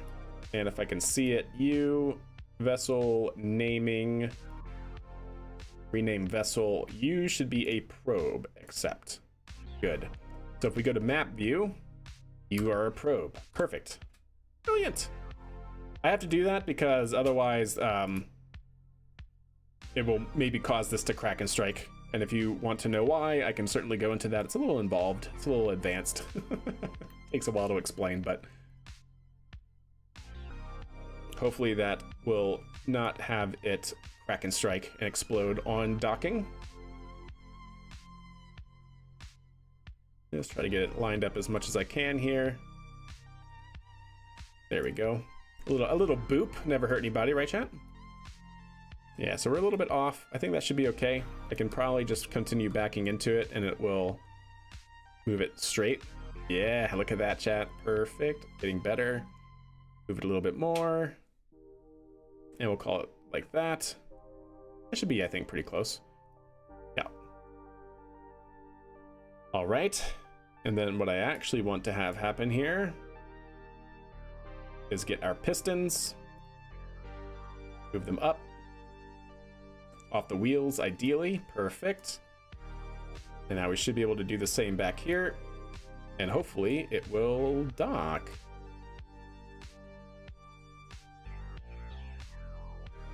There we go. Come on, baby. You're so close. You're so close. Oh, it's a little bit off. How do I want to do this? I guess it's not really a big deal if it docks when it's off, when it's on the wheels. I just need to get it lined up better. And that should do it. We'll put it back.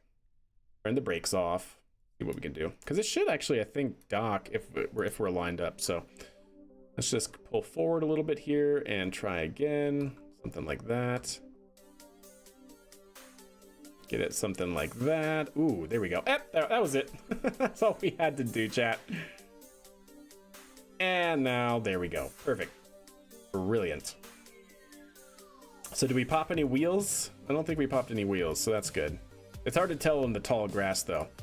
This tall grass with this mod, Parallax, it reminds me of the tall grass in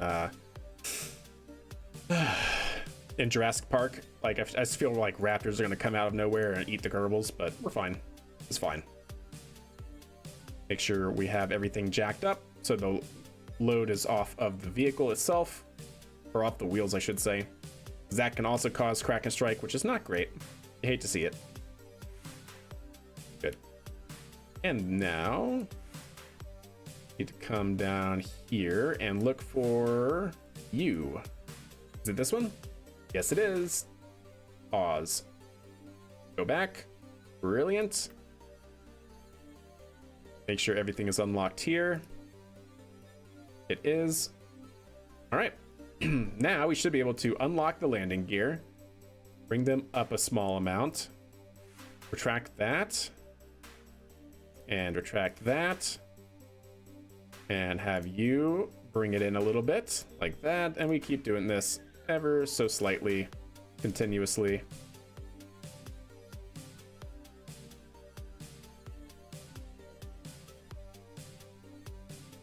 There we go.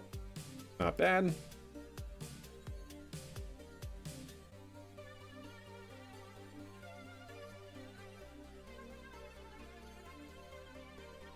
Okay, that was a little weird for a second. That's fine though.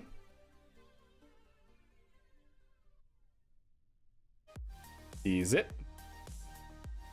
There we go. Yep, just have that go. Have that go. Have this go. And at the same time now have that go. Are we like losing electrical charge or something? No? Okay. There we go. All landing legs retracted? Question mark? Okay. Yeah, okay, that's good. Yep, they're retracted now. Hey, what's up, Halangar? How are you? Do you manage multiple launches and missions at once? Can that be done through automation? I don't think so, Avery. I mean, I think you could do it, but it'd be kind of... It wouldn't, like... You wouldn't be able to control multiple missions at the same time. Because it's still under the limitations of the game, right? And in terms of what the game factors in, if you're not actively in render range of a craft, then you're not able to control it. So the same thing happens whether or not you're using KRPC. But yeah, what you could do if you were so inclined is you could basically set up an entire mission, because KRPC here allows you to, you know, basically target different bodies and allows you to actually invoke warp, like you can actually time warp, you can set up maneuvers, you can basically do whatever you can in the game using Python. So yes, to some degree you can operate different missions at the same time, but you'd have to script all of that out, right? You'd have to script out an entire mission and say, hey, I want this one to launch and I want this one to launch, and then while these two are on track, then you know you have to manage it like you would in the game. But yeah, it could be automated in that sense. Absolutely. Have you ever got to fully work? Yeah, I mean, pretty much. We've landed this booster twice now. Pretty good. The last one we saw a fluke in the control system. Funny enough, but otherwise it's been pretty good. All right, we're gonna take this, bring that in. That should clamp everything down. That same vessel interaction.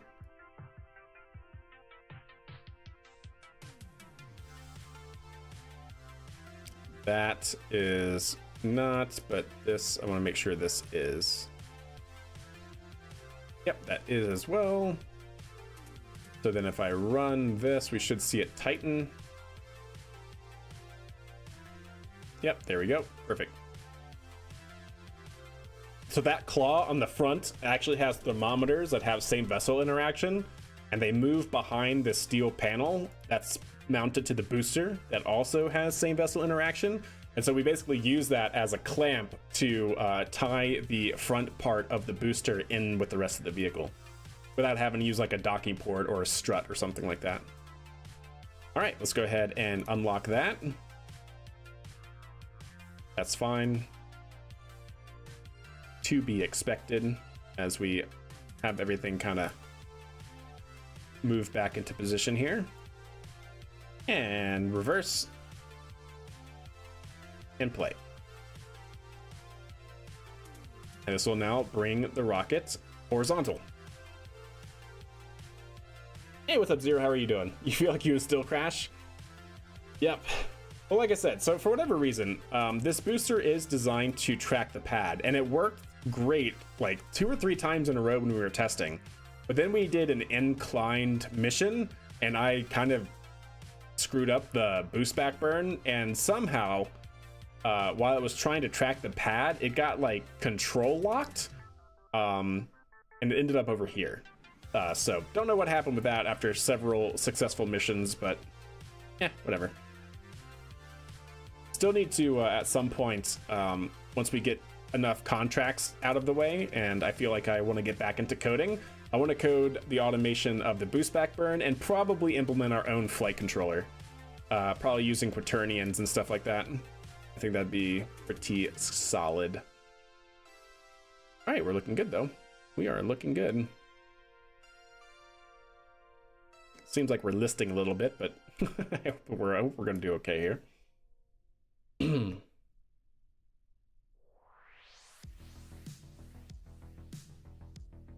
Hey, there you go, Halingar. Nice. That's actually really cool. Yeah, no worries, gamer. No, welcome back.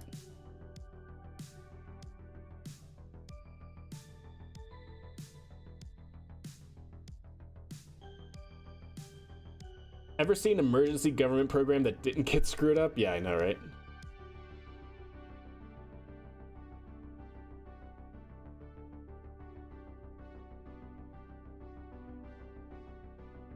Yep, unfortunately that is, I guess, the nature of the beast. I don't know.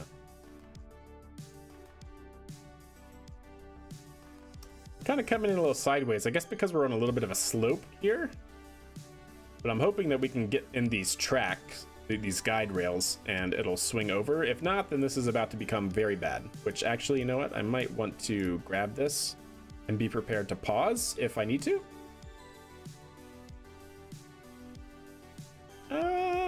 We might be okay here. Maybe. Maybe being the operative word. We're fine. Look at that. Like a glove. Brilliant.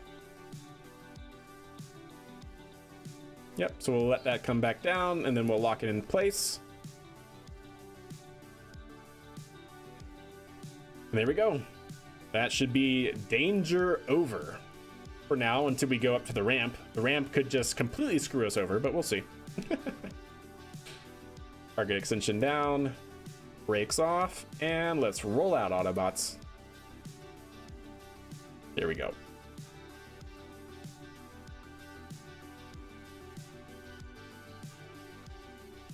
Oh, that's actually really cool, Halengar. You got him to work, and so that's actually cool. Yeah, I like that. I'm excited to see what becomes of that.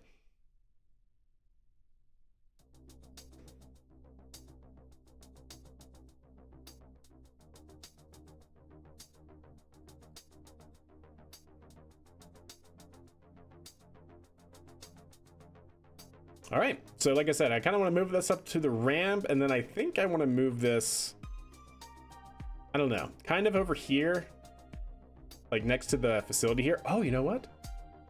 Ooh, what does that do for us, actually? Can I store it in the hangar? I think I can. That actually could be a game changer, chat. Oh, we need to do this test. We need to do this test. Yes, we need to do this test. Because if you don't know, Kerbal Constructs, if I remember correctly, that right there acts as a hangar. And I think you can store vessels inside the hangar and have them be able to like be relaunched, and they're technically the same vehicle. Because if that's the case, that actually changes everything. That actually makes this really nice, because then we could put a hangar over here, and while we're doing recovery operations, we can take the SPMT, all the big heavy like part heavy systems, and store them, and then just bring them out when we're ready to fly. That could be good. Yeah, that could be very good. That could be very very interesting if that works the way it is. I actually don't know. We're gonna test it though. That's what we're gonna do.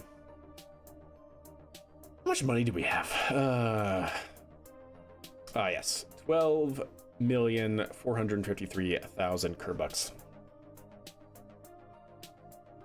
Trying to get up to that 18 million, chat. That's our goal. That is our goal.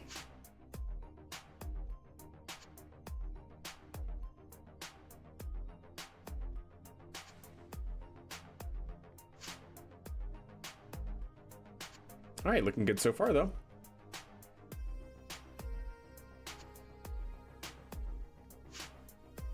Kind of want to come at the ramp here straight on. Try and maybe give us the best opportunity here.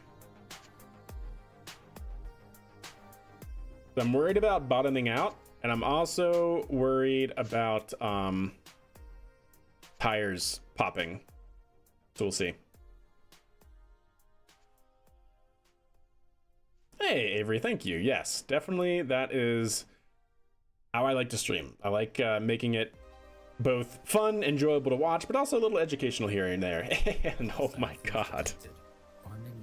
EJ on the Twitch side coming in with the massive raid of 310 raiders. Welcome. Welcome, everybody. Hope you guys are doing super well. What's going on? What's up, Nova? Welcome back. Weather guy, good to see you. You guys just missed some really good recovery operations. We landed this booster with Python. So Python code automated the landing here. We picked it up with our SPMT vehicle. And now I'm hoping we're doing a test. We have Kerbal Constructs and we have a hangar built over here. And I think I can store all of this in the hangar and remove it from the scene, but then bring it out later when we go to relaunch it. What is pause attraction? What's up, EJ? How are you doing? How are you doing, EJ? Hope y'all are all doing well. How was y'all? You went beaver hunting again, right? Well, yeah, beaver hunting. Yeah, we'll call it that. How's the update on that game? What in tarnation? What in tarnation? I tell you what, Nova. I tell you what, we are about to reuse this booster here. That's what we're about to do, yeah. Update 7 is money. Nice. What was the major change? I've been tracking that game. I haven't played it yet, though. Hey, Tron, how are you doing? I love that I started the night watching this guy watch rockets, and now I'm watching Kerbal rockets, and he comes to watch you. Yeah. Exactly. An EJ raid? Yes, an EJ. EJ also streams on YouTube as well. EJ streams on Twitch and YouTube. Like I stream on Twitch and YouTube, so yeah. You can check him out. He does STEM content as well. He did a whole space news segment today, which was pretty money. Ah, yes, the guitar, indeed. Yes, indeed, the guitar. A jack of all trades, really. Yeah, that's how it is. So they added more nice. You can build higher up to the game. Really can do some funny stuff with hydraulics. Nice. Funny stuff. Funny how? What, funny like a clown, EJ? Is that what you're saying? Can I turn ahead of... Yeah, let's do that. So I'm trying to bring this all the way over to our hangar over here because I have Kerbal Constructs. And we have like a hangar facility, which is part of Kerbal Constructs, built over here behind the space plane hangar. And you can store vehicles. And if you guys remember EJ, when he was doing recovery operations, there's our crane, there's our pad. Like I said, we built this rocket using the crane onto the pad, second stage payload, crane, pad, yeah. The hardest part, as you can see now, is part count. Because this right here is like 500 parts. The crane itself is like 200 parts. The pad itself is like another 200 parts. So really quickly, when you start using, building infrastructure in this game, it gets really part count heavy. And so what I'm looking to test is, can I store this exact vehicle in the hangar, in the Kerbal Constructs hangar, to remove it from the scene so we can do other stuff, and then bring this exact same vehicle out as is from that hangar, because you can technically store vehicles there, and I don't know what that means. So we're testing that. We're testing hypotenuses right now. Hey, Beermeister, thank you for the follow. Much love to you. So yeah, that's what we're gonna see, chat. So we're just gonna wheel our vehicle over there for a second. Oh, nice, cheese. Yeah, there you go. Very good, very good.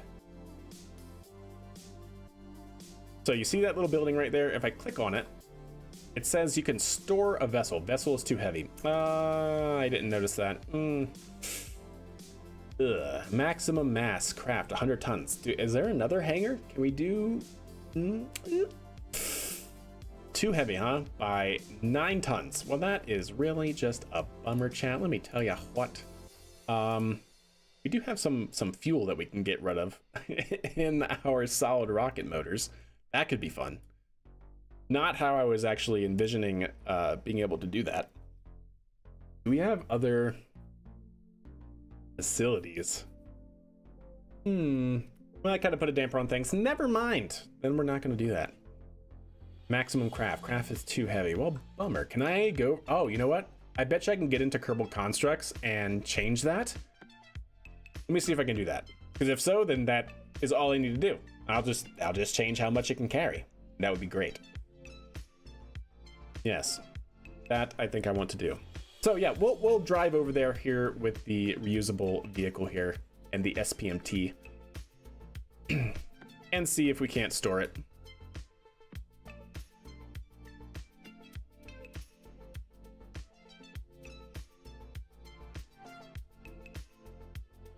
Maybe upgrade the building. Yeah, if that's a thing I can do, yeah, maybe something like that. We'll see. We'll see what we can do here.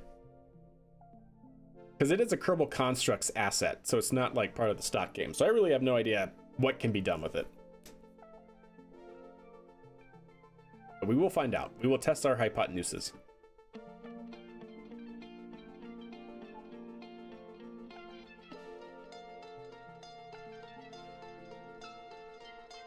Yeah, if I can change that, I think this works out really well for us. Ideally. I'm just hoping it doesn't act like the spaceplane hangar, where technically it's not going to be the same vehicle that gets loaded. I guess it doesn't really matter, but at the same time... Well, no, it would, because... Yeah. I think it should. I think it should actually work like that. It should be the exact same vehicle. Like I said, that would be very nice if that's the case. You know what? We'll just go across the lawn here. I'm sure Bill won't mind, the groundskeeper.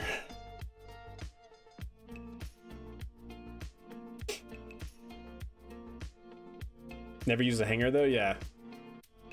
Because like you can change a lot of stuff with Kerbal Constructs, right? Actually, I don't even think I have to wait till I'm over there, do I? I think I can just find my local instances here and find whatever that one is.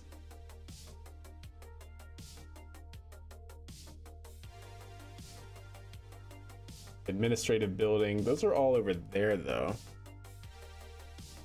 Fuel tank, launch pad, launch pad, launch pad, launch pad, launch pad. Would it be this one? Fab. Yeah, we have to find the right one. Landing zone, it's not gonna be any of those. T-junction, transmitter mast, no, okay. It's gonna be one of these earlier ones, I think.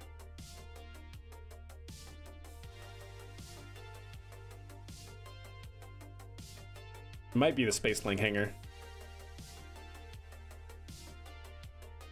Because that is a space plane hangar, right? Just like tier 1 or something. Or maybe even tier 2. Because this is tier 3.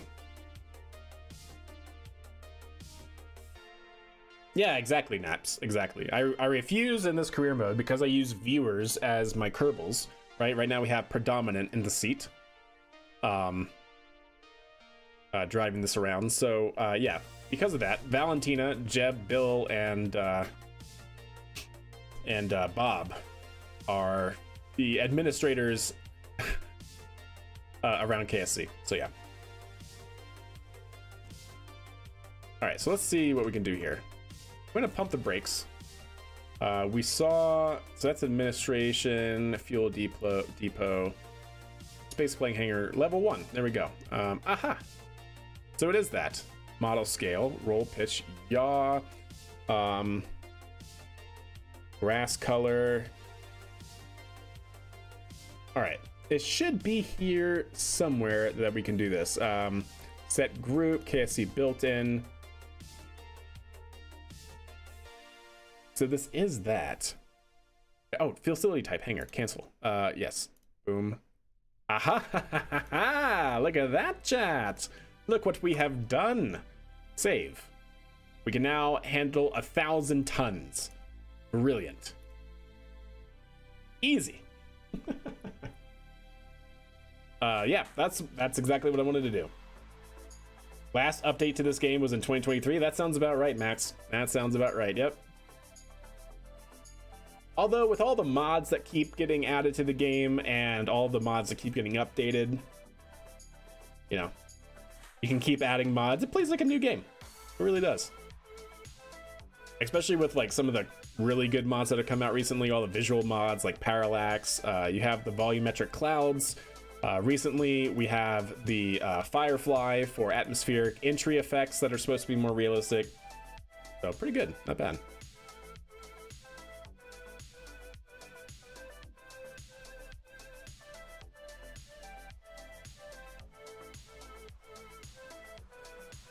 That was a fast recertification, wasn't it? Wasn't it?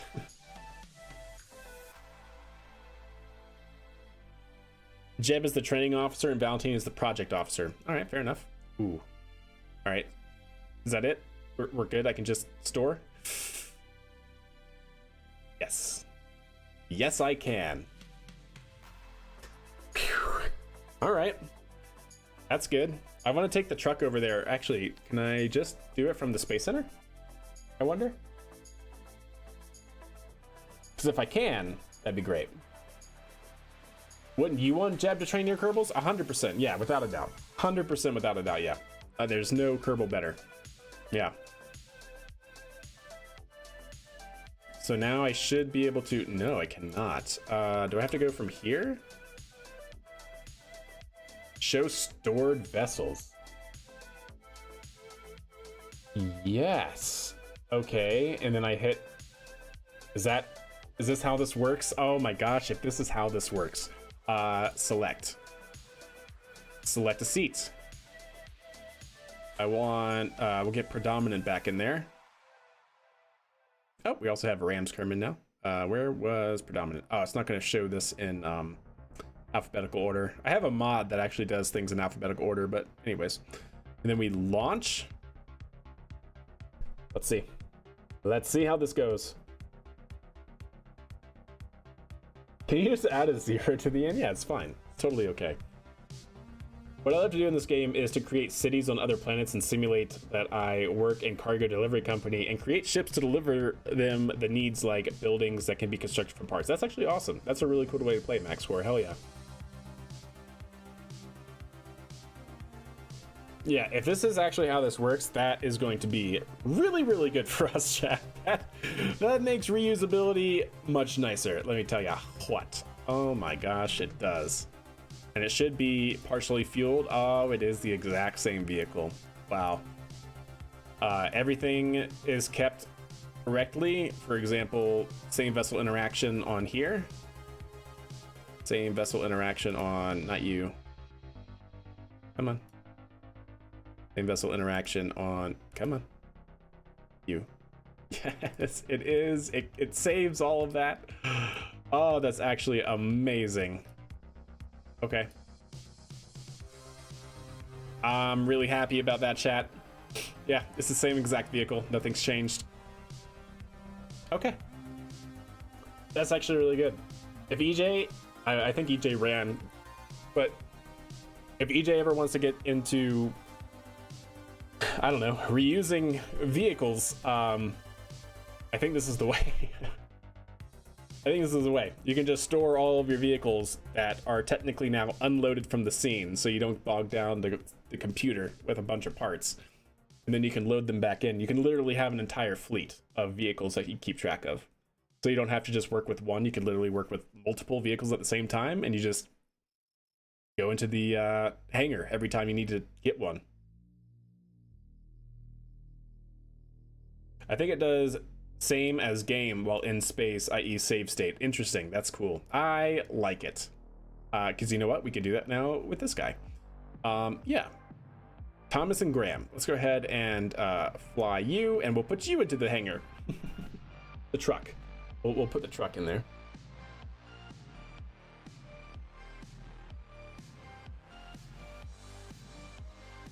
Yeah, not bad.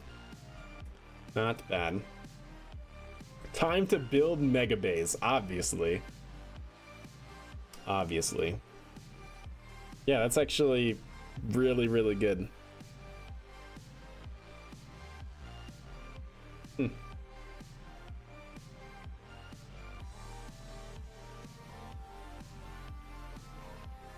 So now we can move the truck out of the way and get the truck unloaded since we don't need it. It'll still be a lot of parts because the crane and the pad are a lot of parts, but at the same time, I think that might be nice. Yeah, and it does remove Kerbals from vehicles too. Yeah, that is actually really nice. If you built a hangar next to your launch facility, could you store it to reduce? Yeah, we could. The only problem with that is I don't know exactly how it like sets it out because I can't control. It's not like in the VAB, I can control where it spawns. So, but yeah, I guess you could technically put like a facility building right here that's close enough so you can just store these in there as well. I feel like that works less nicely for these though, that have to be lined up very well. But I guess you can still do it. Just find a way. You just have to move the crane and the pad. You have to move, the pad would be static wherever it gets, you know, wherever the spawn point is, I suppose. And then the crane. Or I guess you could just always recover the pad. Why not? And then you could store the crane because the crane is mobile. I guess you can go with serial numbers now. That is true. That is true. Yeah, for sure. Oh. Let's not roll the truck over, please. Thank you.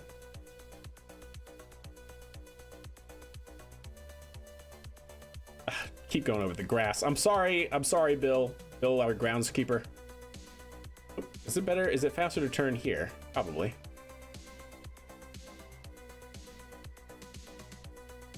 We got to figure out a path that gets us to the hangar.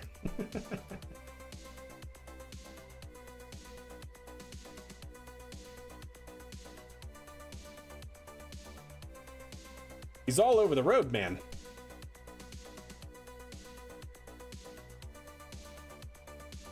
Not the grass.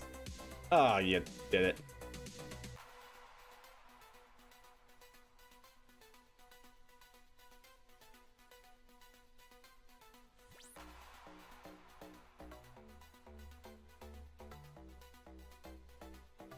There we go. I don't know if that was faster or not, but there we go. We got it.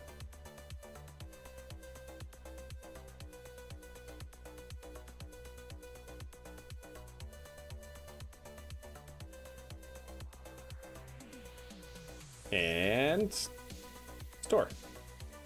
Nice. There we go. Okay, well, like I said, the next thing to do, we're working on contracts chat, so we got to launch our big Max Serva launch vehicle that we actually haven't launched in quite some time, so we'll see how that goes, I suppose.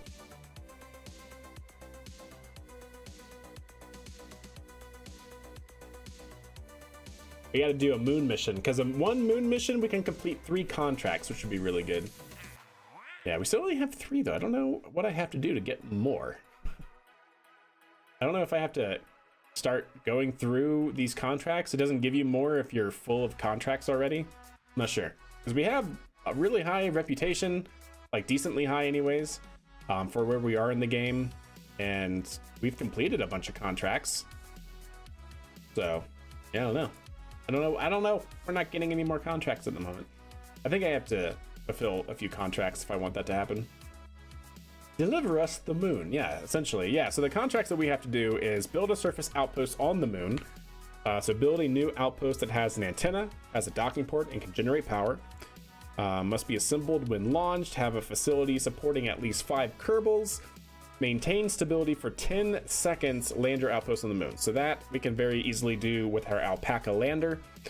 We need to plant a flag on the moon. This is going to be a Kerbal mission, so that works anyways.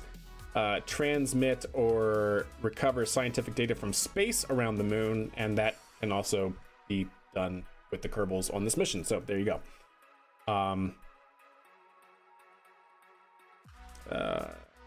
Yeah.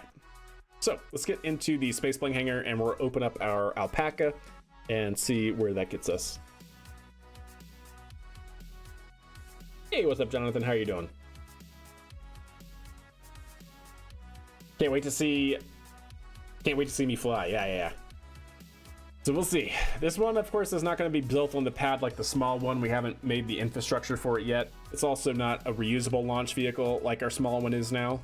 We're doing things in baby steps, starting small, reusability, expanding. But we do have this guy, Max Serva 1, extended fairing, flight ready.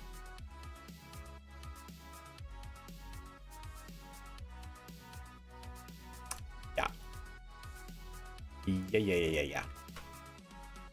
All right, so what do you have inside of your, yep, cool. So this is the lander, so that's going to be 3 Kerbals that can go in it. I believe it has some chairs, so that's technically 4 or 5. We need to do some science, so we'll go ahead and do that.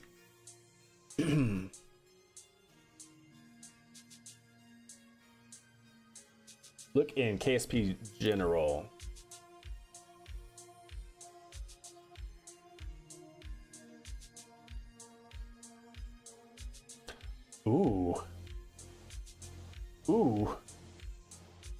Ooh, that looks good. Oh, and I see yours as well, Halengar. Nice. You made an interstellar craft. Yeah, you did. That's crazy, Halengar. That looks amazing. I like it. And this is what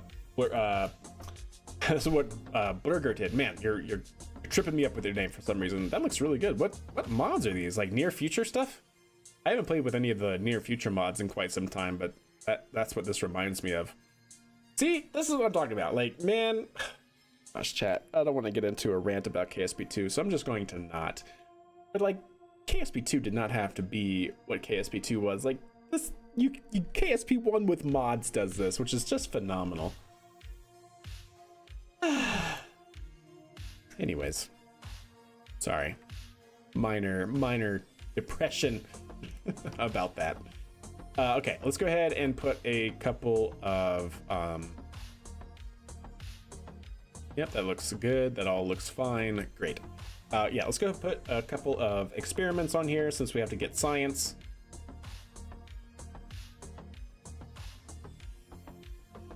Yeah, nice.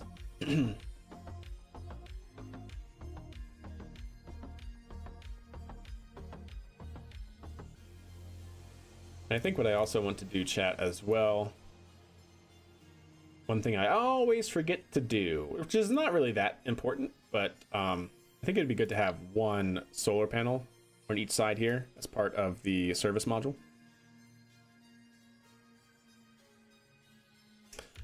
How do I want to do this, actually? Well, wait, is this service module actually separated? Oh, it does get separated.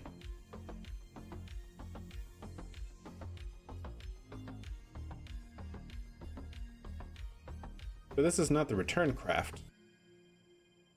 So why? Is that an oversight on my part? Have we been... This does not need to have 400 ablator. This is only a space vehicle. It doesn't actually even need the ablator. I mean, it doesn't even need the heat shield, technically speaking. Why did I do this? It's been a minute since we've used this craft file. Why did I do that? I don't have an answer, chat. I really don't. Long live KSA. Yeah, I guess so. Do you think anyone will be able to mod the part count or fix the limitations, or is that hard-coded? Unfortunately, I think that's hard-coded, Denny. The reason why part count is, to my understanding, and it's been a minute since I've kind of gone down this rabbit hole, but from what I remember, I think each craft file, or each craft that's in render range, is all processed through one thread. Yes, KSP is a multi-threaded game, of course, but I think it processes every single craft file individually on one thread. So when you have a whole bunch of parts, they're all being processed by individual threads. So my crane, which is like 300 parts, is all one thread. My SBMT is all one thread, right? Like, and so it's literally trying to process hundreds and hundreds of parts per one thread. That is my understanding. I don't care, I'm getting a 64 core Threadripper. There you go. Yeah, even though KSP doesn't care about that, yeah, there you go. Yeah, I think that's where the limitation comes in, but like I said, it's been a minute since I've gone down that rabbit hole. Do I want to get rid of that? I think I might want to get rid of that. Let's actually save this real quick. And can I take you? I don't want to cause any problems, but if I did that, and then if I did that, and then I just put this back on here, are you going to be happy? No, you're not going to be happy at all. You're going to be the opposite of happy, actually. Yeah,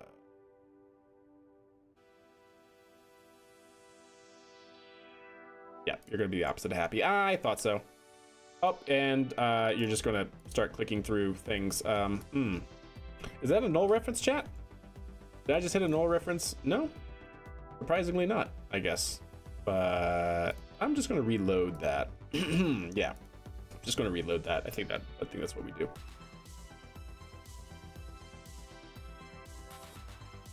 Or actually, can we just go to the alpaca lander? Do I have that saved somewhere here? I should. If I can remember what we actually called it. There it is. That's right. We called it Daedalus. That's right. Not the SUV. Is it the SAV or the MPL? I don't remember which one it is. Let's go with, no, that's just empty. It should be the SAV.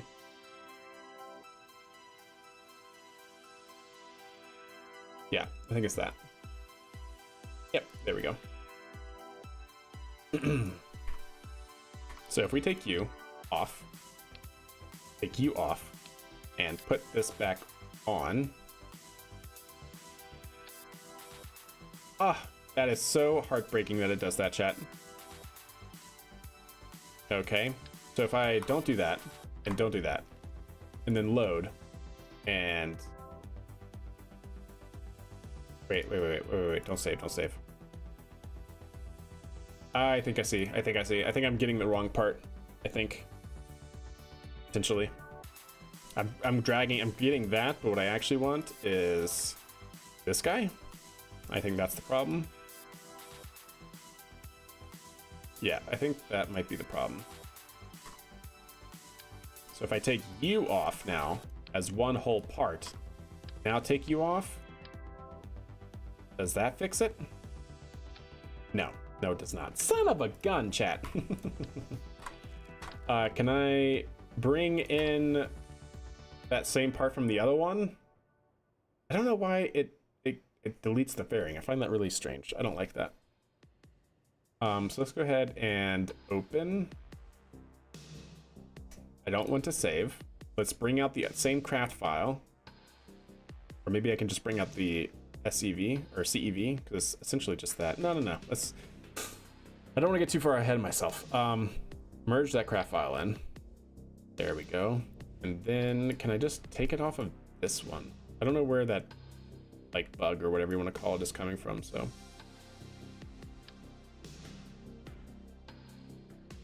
This is probably not going to actually work, but I'm kind of hopeful. Oh, I thought I had it. Wait, what? I'm confused. I'm confused, chat. I am so confused.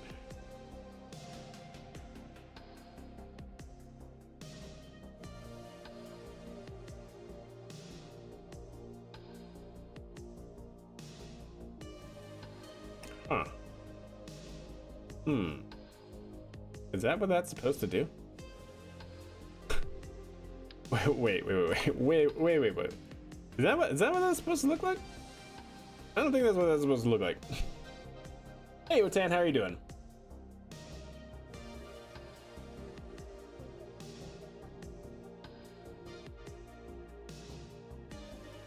Yeah, that's fair. I mean, yeah, getting a faster processor means you can process things faster. But in terms of the cores, then yeah, it's not a multi-core in that sense. Merge. I want to see, is that what that is supposed to look like? Oh, it kind of is. Oh, it is actually supposed to be angled inward though. So can I do that? Or is that going to be a problem? I edit. I kind of want it to be, I guess, like that, question mark? I mean, not really. Edit fairing. If I did something like that, and then can I, what? So it won't, oh man, I have to move like everything out. Yeah, because it's clipping now. That's such a bummer, chat.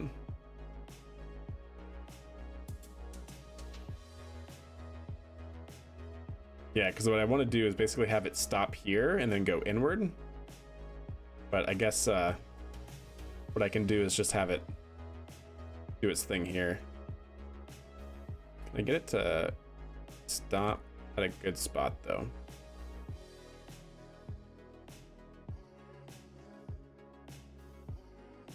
It like wants to. I don't want it to really do that. I guess it's not really that big of a deal. You know what? It's maybe none. Like I do like the black ring around that one, but yeah, maybe it's just fine as is, chat. Maybe it's just fine as is for this particular vehicle, if it means that we're saving mass and whatnot, right? Yeah.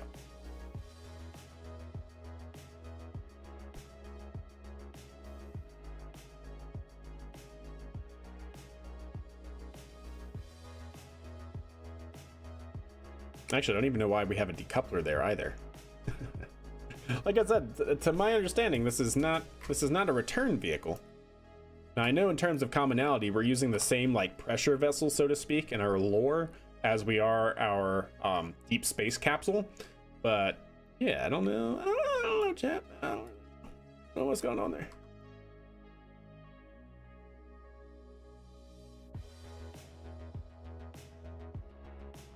Sure, why not? There we go. Okay, let's go ahead and save that. Hope for the best.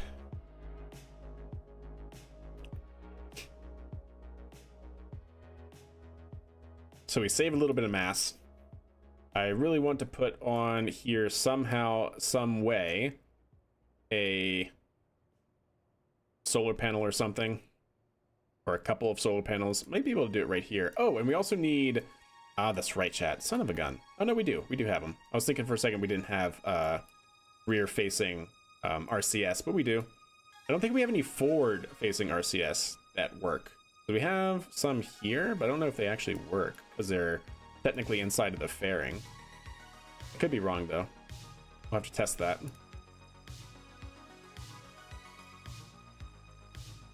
That is enabled, so maybe we do. Maybe we do. Maybe we're fine. How's it going, Catfax? How are you doing?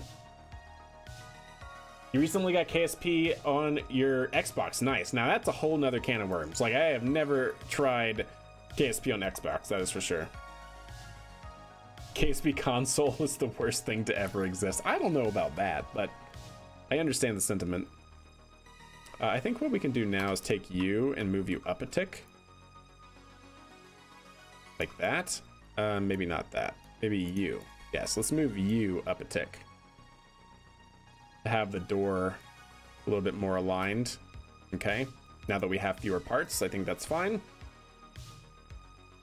All right. You play on console? Exactly. There you go. It's doable.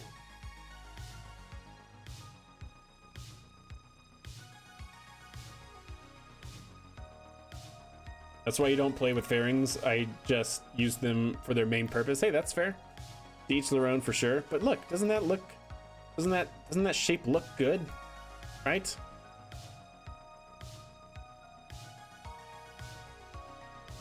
All right, I think that's good. So we need a science module. I want a power and propulsion element somehow. So if we can take you and give you probably just some static solar panels on the side, so long as they don't actually get in the way, you can kind of go Altair lander. Oh, that is not what I meant to do. 4x symmetry. I said 4x symmetry. Yeah. Sure. Why not? As long as you're not going to be impinged by the RCS, I don't see a problem with that.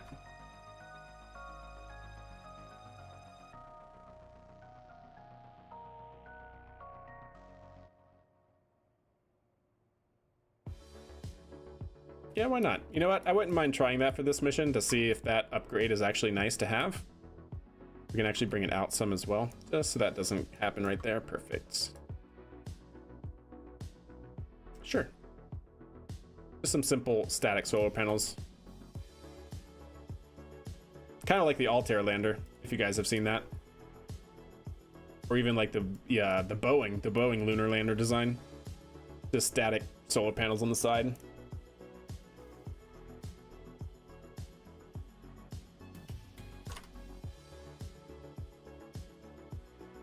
See?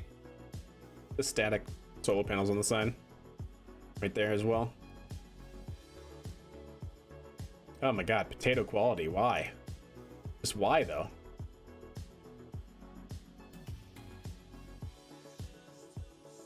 Oh, there we go. See? Just static solar panels on the side. So, I think that's what we can do as well.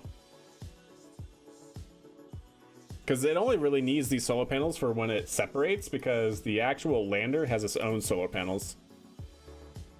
So, I think we're okay with that. RIP Constellation, indeed. Yes, indeed. All right, I like it. We got rid of some weight. How much weight? How much mass did we get rid of? From the 2.5, we got rid of 1.3 tons. That's pretty good. We got rid of 1.3 tons on this vehicle. Adding back, and technically more, depending on how much the fairing was. And then we added back 0.16. Yeah, I'm happy with that.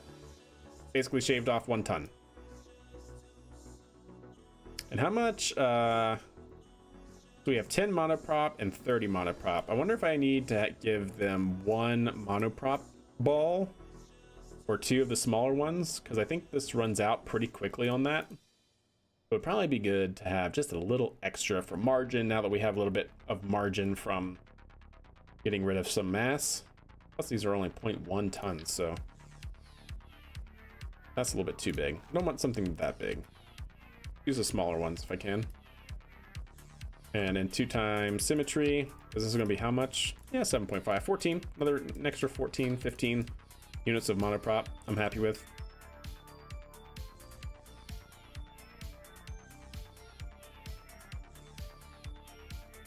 All right, do something like that, chat. Hopefully that's not going to be too close to our separators. Don't really know how to test that, except by testing. All right, well, we'll go with that and see, chat. I hope that's enough room. I actually don't know if it is.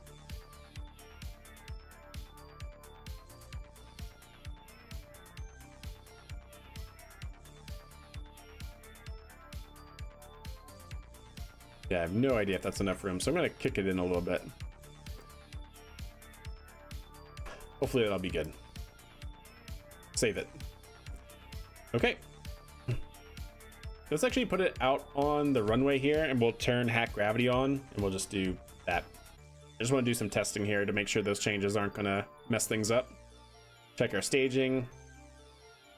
It looks fine. Yep, yep.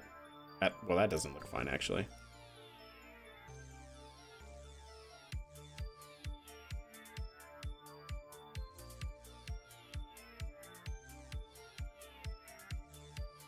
Oh yeah, that honestly shouldn't even be this. Yeah, disable staging. That even shouldn't be a thing. Actually, why do you even have parachutes? This is not a re-entry vehicle. Not supposed to be a re-entry vehicle.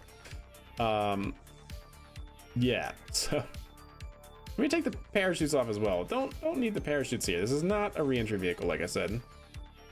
Not supposed to be. So yeah, let's just take you off. I do not ever intend to use you as a re-entry vehicle. Save. Good. Okay, let's run with that. Save it. Let's give you 1 Kerbal. We'll give I just need a pilot. There we go. EU Kerman. There we go. Save it. We have that. Don't really care. That's fine. We'll separate. Yeah, good. Put it out on the launch pad. Unable to launch. Too many craft file or too many parts. That's fine. Move it over here. Save it. Try to get you centered. There we go. Save it. And we'll launch it. See what happens. Let's see what happens.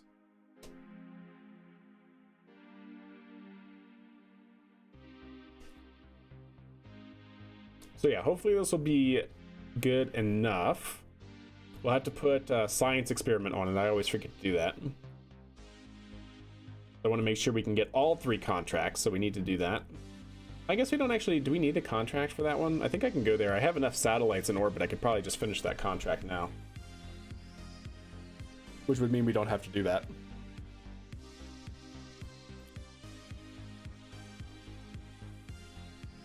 All right.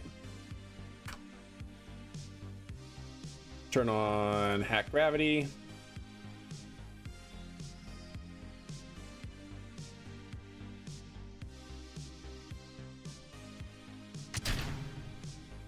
Very good.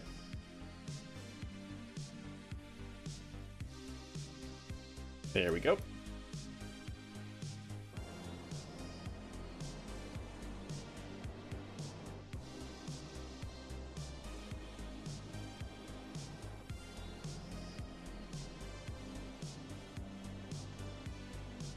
Oh, look. Yeah, nice. The monoprop in the nose works, actually. I think.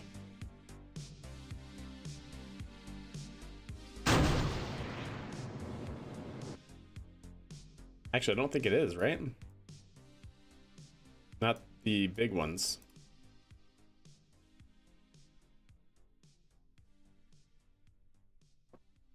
Maybe it is. Am I crazy? Oh, it is. It is working. Okay, cool. Pretty good.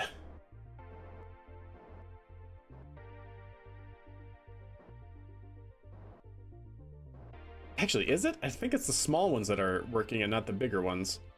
Parts. Game camera. Because you see we have these smaller ones here, and then we have this one.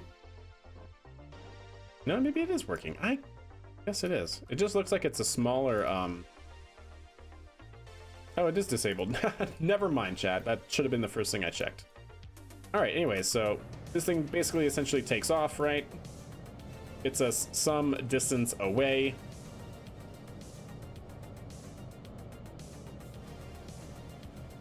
Very good. And then we should be able to separate. Hopefully switch back to that. There we go. No? Aha! See, that's what I wanted to check, chat. Yes. The monoprop balls I added are stuck.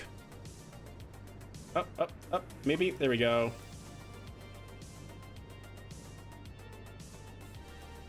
There we go.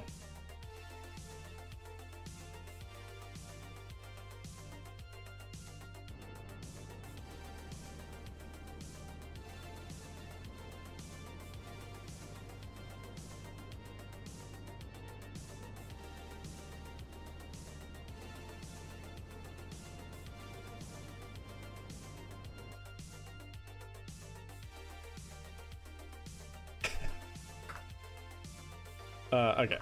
Let's make sure I turn hack gravity off.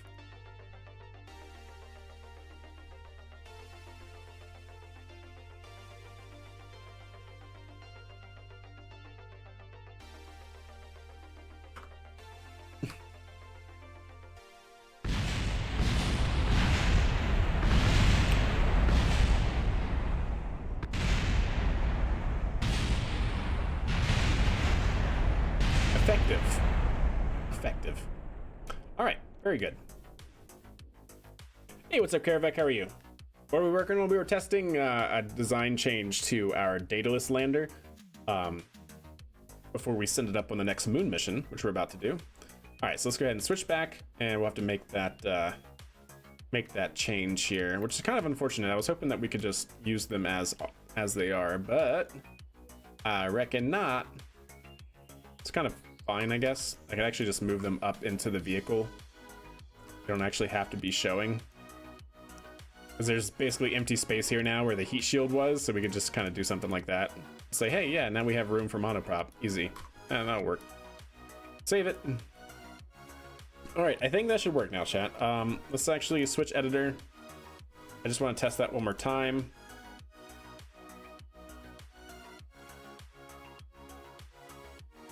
And then we should be able to load it back into the extended fairing version and do that. And then launch it. Yeah, because we got to launch that, and then we got to launch the crew exploration vehicle, the CEV, which is actually the crew capsule variant of the ascent vehicle that we just saw. So it has its own propulsion module, power systems, all that sort of stuff for deep space. It's a deep space capsule, essentially. And so our current ascent vehicle is basically that same pressure vessel, but turned into a ascent vehicle. All right. Once again, turn on hack gravity. Bring that up. Decouple. Decouple. There we go. So this would essentially get us moving away. We would pitch to go downrange.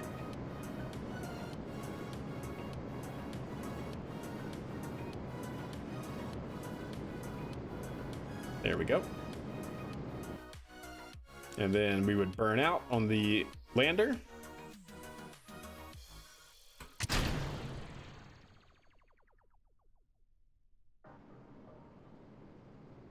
Oh yeah, much better. Nice, that was smooth. Cool, I like it.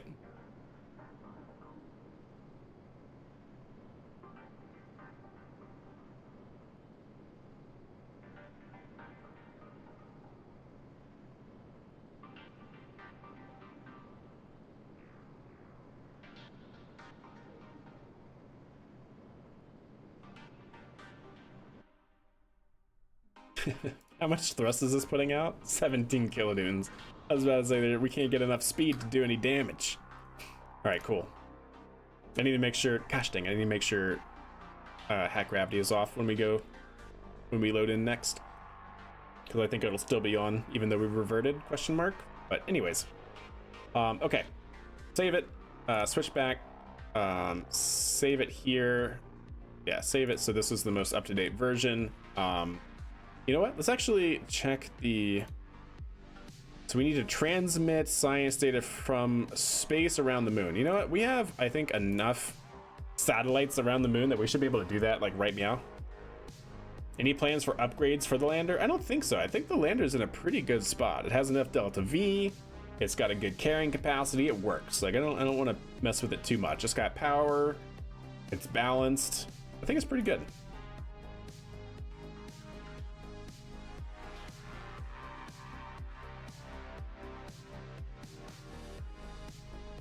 All right, so if we go over to the moon and just pick your poison, MSS2, I think should have a thermometer on board that we can use to complete this mission. I think, I hope. Because that'd be a really good little payday before having to even do anything.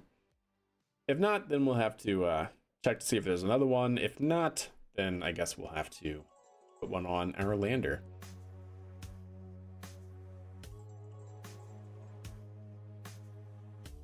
Why'd you think they had rings? Yeah, I know, right? 'Tis just the way. All right, transmit. Aha, see? Contract complete. Wait, is that the one? No, I don't think that's the one that I just did, right? Is it? Or is it the one? Do I need to scroll all the way to the bottom for that contract complete? Maybe I do. Yeah, there we go. Science from data around the moon. And that was the other one that we just completed, the specific orbit 135. I was looking at the wrong one previously. Hey, anyways, chat. Not bad. Not bad. All right, cool. And in terms... Oh, yeah, that was the one that we just did. Okay, cool. We don't have any other ones that we can do. Sentinel. Detect 3 comets with a Sentinel telescope. Interesting. Achieve orbit around the sun. Achieve orbit around the sun? Have we already... I guess we've already done that with something. Okay. Position satellite in tundra orbit around Gilead. Okay, that's fine. So now we gotta do a moon mission. Let's do that. So we'll go back to the Space Center. Is that a phased array of antennas? It is. It is a phased array of antennas. And how you doing, Kaivek? We are about to send a whole bunch of Kerbals to the moon. That's what we're doing. Hopefully, soon. Soon. Yeah, trademark.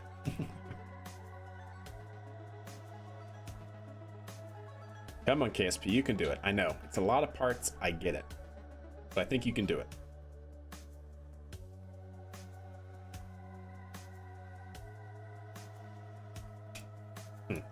Anyways. Alrighty then. I guess there's nothing left. Let's go into the spaceplane hangar. Let's load up our launch vehicle. We'll have to take the old payload out, put the new payload in. There we go. Finishing up work for the day. Very good, very good.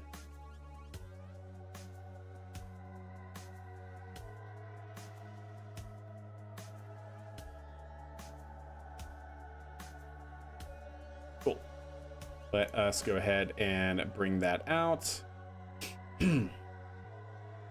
So we want from the VAB, we want the Max Serva extended fairing flight ready load that in.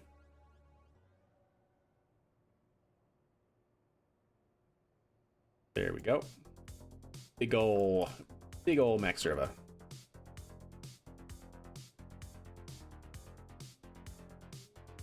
Okay. So that's our old payload. Looks good. And let's take you off. Delete. Load. Don't save. How do you use the DLC spacesuits? I'll show you in a second. We want the SAV. Merge. Hey, Uncle Bill, how are you doing? Oh, okay, there we go.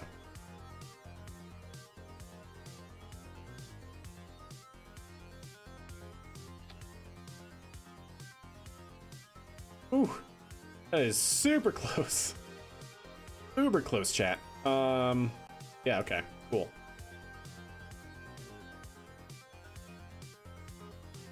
I wonder where the center of mass is for this thing.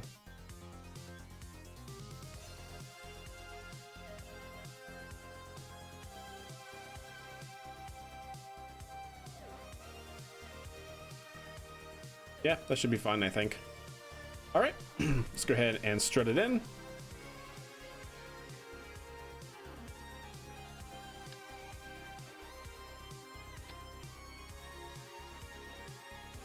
How is that mirrored? How is that mirror mode? Can I do it in 4x symmetry?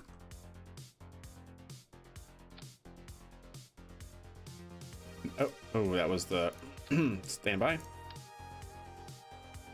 So I know it's not symmetrical, so I think that's where the problem lies, but still. Yeah, that works. I don't know what it was trying to do earlier. Anyways, let's take the strut that's not working. There we go. Okay. Good. Make sure everything is strutted in. Yep, very nice. Very good. I think we're good to go. Yes, indeed. I think what I want to do here, chat, is actually move it this way ever so slight. Just to move it away from that. Cool. There we go. Brilliant. All right, let's go ahead and save it. And let's go ahead and switch editor. And so yeah, how you use the Kerbal DLC flight suits, I think you should just be able to go into the Kerbals here. If you were to pick a Kerbal and you click on their icon, it brings up this menu, and then you can select the other versions. Pretty sure that's how you do it.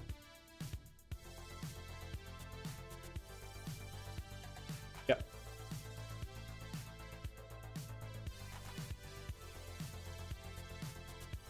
All right, so there's not gonna be any Kerbals on board this thing. That is for sure.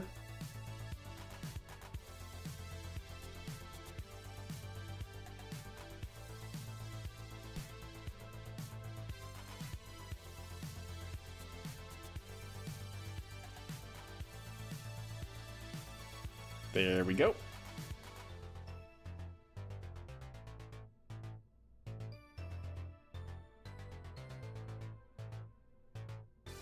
Cool. Yeah, we'll leave it at that. Oh, you weren't looking. So go into the crew, and then you can click on their actual icon, their actual photo, and then it brings up this EVA suit selection, and you can change all the things, whichever suit you want them to have. Yeah. You just gotta click on their portrait. All right, so no Kerbals on this flight. That should be fine. We are going to be fully fueled. Very nice. Okay, let's get our proper flight control out. We want the max servo 1. And does this have potentially the correct values? 24.3 times 9 times 2 times 4. That sounds right. Otherwise, it's 8. No, I don't think this is right. Is this right? What do you... Gosh dang it. We'll have to make sure. I don't think it is, actually. Alright, so we have... we have 1, 2, 3, 4, 5, 6, 7, 8, 9. So we have 9 times 2 times 4. Yes. And then it's supposed to be the plus 8 times 20 through 4.3. Do we have 8? Where would we have 8 of them? 8 more of them? Ah, here? 1, 2. Yeah, I think that's right? 1, 2, 3, 4, 5, 6. 1, 2, 3, 4, 5, 6, 7, 8. Plus 72. Not there. Wait, where would the 72 come from? Plus 72 times 2? I don't think we have that on this vehicle. Because this is empty. So we don't have it there. 72, yeah, no.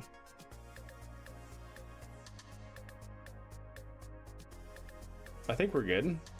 I don't think we need the 72 times 2. Oh, wait, yes we do. 72 times 2. Aha! We found it, chat. All right, so that is our payload liquid fuel. That whole spiel. Upper stage is going to be 1620 times 2.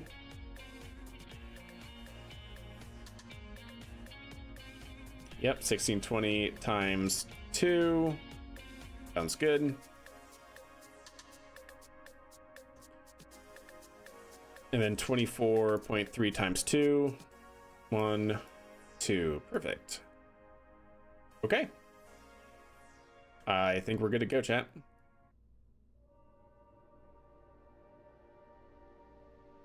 Yeah, you're not going to see that with that. Cool. That seems good.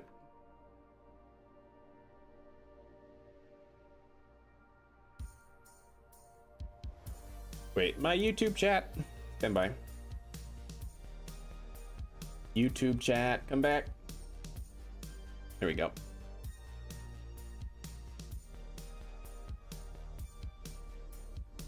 All right, I think we're good now. What's up, Obama? How are you doing? Arc of Blue, good to see you. So the other day I did my first rendezvous and docking in LKO. It was sketchy as heck, but I did it. Heck yeah. Well, good on you. How you doing, Panta? All right, now we gotta check our staging. So first engine, outboard engines, separation. Yeah, that's gonna be wrong. All the payload stuff is gonna be wrong, of course. So payload engine goes there and move it up. So separator motors. Yeah. That goes. And then we want that to go above the payload. Then bring this down here. That engine, that separator. Wait, fairing. Fairing. Aha, the bottom fairing. Good. So then the fairing goes. And then this can come back up. That fairing is fine. I think that's it. I think, yeah, once we have fairing deployment, right? Yeah, that should be it. Everything else I think is fine. Yep, very good. All right. Actually, yeah, we don't even need that to be staged, actually.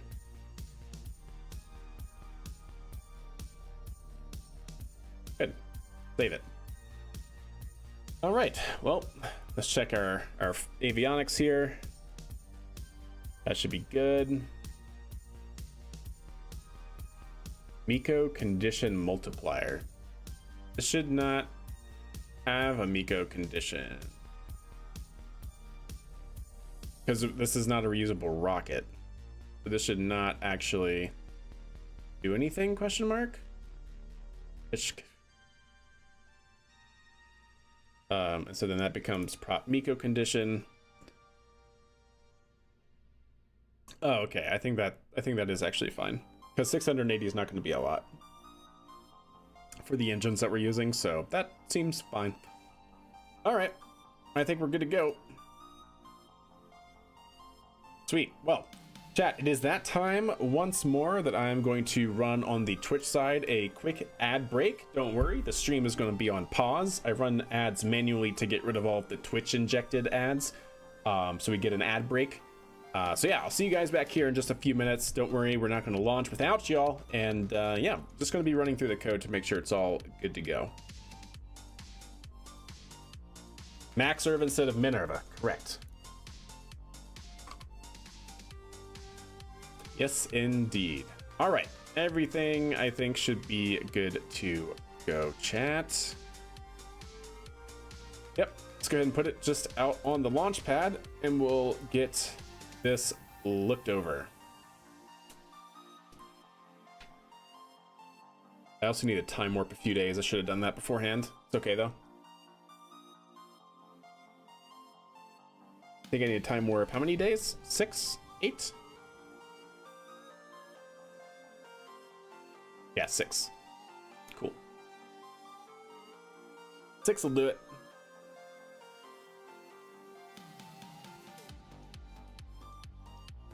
Yep, all back, good to go, no worries. So max serva, that looks fine. All that should be fine. Make sure target inclination. I'm glad I checked because that is actually going to go to 0. Yes, very nice. That should all be fine. I don't think any of this should change. Yeah, 100. I think that should be okay as well. This thing is basically very near the maximum lift capacity of this lifter, so yeah. Okay, well, let's go ahead and, oh man, we're gonna be so close to the other pad, chat. I hope it's gonna be okay, chat. I hope it's gonna be fine. Let's go ahead and fast forward. Preparing to fast forward. And we want to go at 6 days. 33, 34, 35, 36, 37, 38, 39, and we'll just go ahead and time warp to daylight. We have a day launch.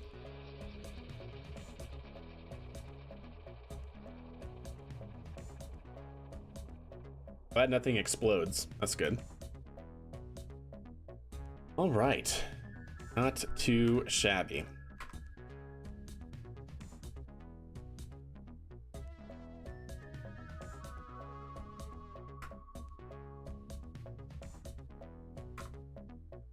Cool. I like it. All right, now we wait for Twitch chat to come back. Make sure everything else is good here. So we have our target inclination. Target roll should be fine. Altimeter bias. I don't think the altimeter bias is correct on here, is it? Oh, it is actually. Nice. Cool. All that. So we have our CS set to false, SAS set to true. We have a T-10 on the launch countdown. It's going to be middle engine ignition, outboard engine ignition, pad separation. Yep, that all seems fine. We check the active vessel. Oh, actually, I need that to be changed. I'm glad I checked that, chat. I updated the API essentially. Yeah, I don't even know if that's necessary, but what do I want to do? Get back into where we just were, Minerva 2, and I need to copy and paste this here. So you control copy, get rid of that, paste. Very good. And then you, telemetry, bar telemetry.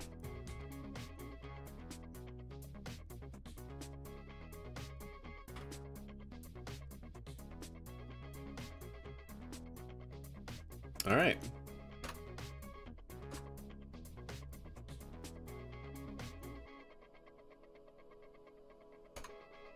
Seems good. All right. I think we're ready to go. And Twitch chat, looks like you are back. We just went through the code base. I think we are good to launch. I fast forwarded a few days according to our rule set. And I think it's time. So this is going to go into a low Kerbin orbit, 0 degrees inclined. It's going to be quite the heavy lift. I'm pretty sure this vehicle in and of itself is basically maxing out on its lift capacity. Let's go ahead and find our data list.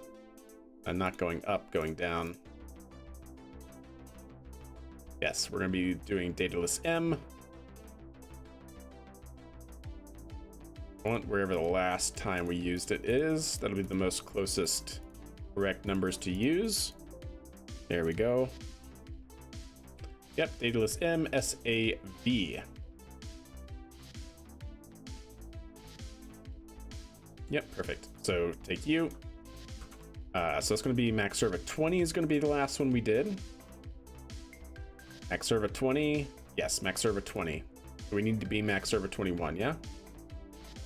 Yes, indeed. So we'll get our flight log updated. For those of you new to the stream and in chat, you can do !log, and you can see basically every single flight we've done in this save. Also, yeah, real quick, I meant to do this previously, but for anybody who is interested, !Discord, you can join my Discord. We actually have what I like to do with Kerbal Space Program is very much like NASA. I provide contracts for viewers to submit payloads to. There are currently 2 open contracts, Snacks 01 and Snacks 02. These are both for Duna missions. I'm looking for Duna orbital relay systems and a Duna lander system. So we have the Doer, which is the Duna orbital exploration and relay mission, and we have the Do Less, which is the Duna operations and landing exploration system mission.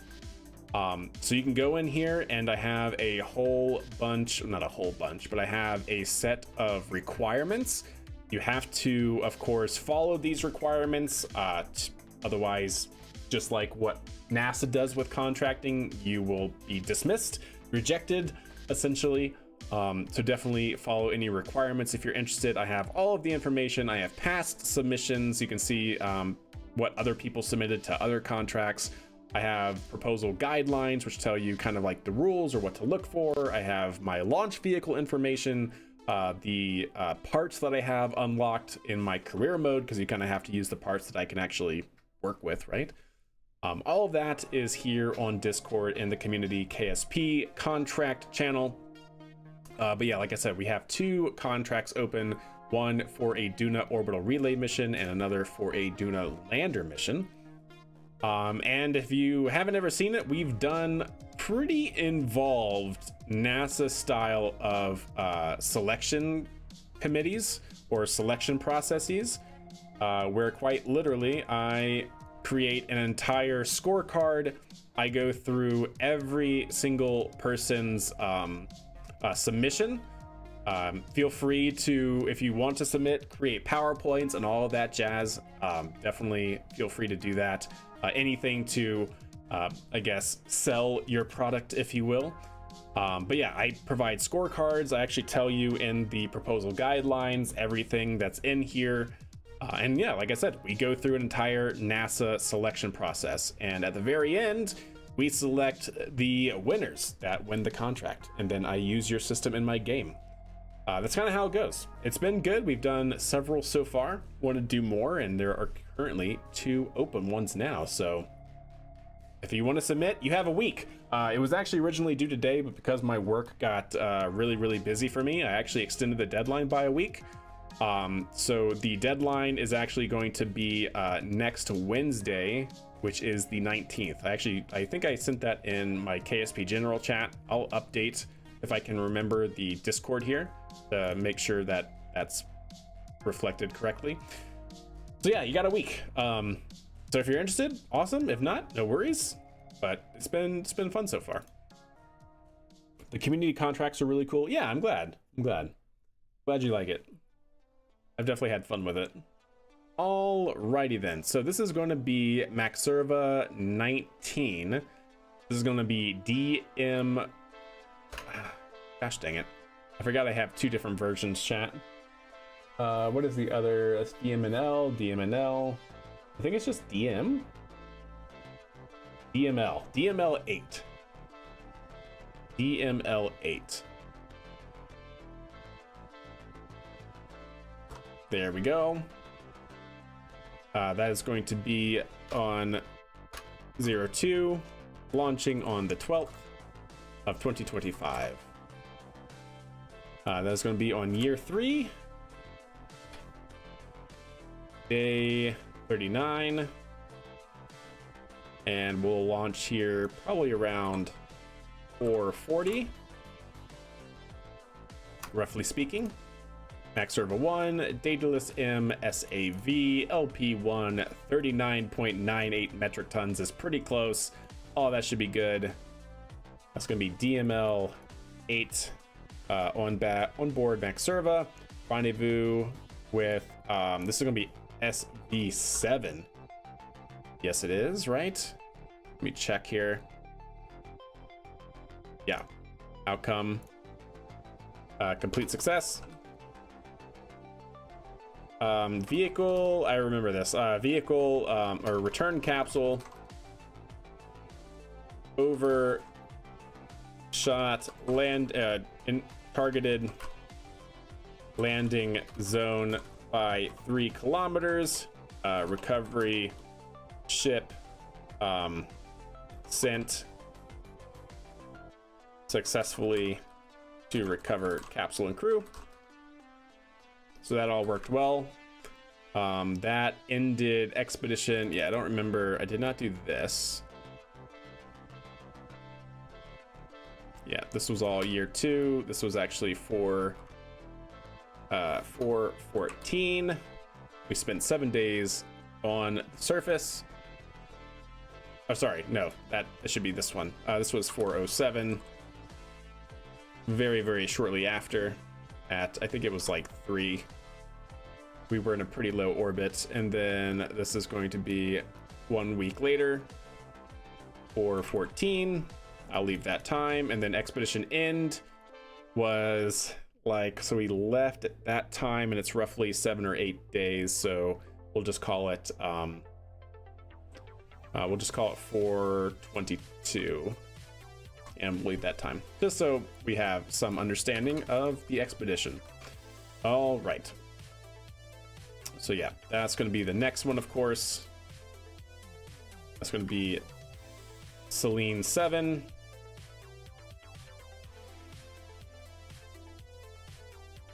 This will be the 4th crew to the moon.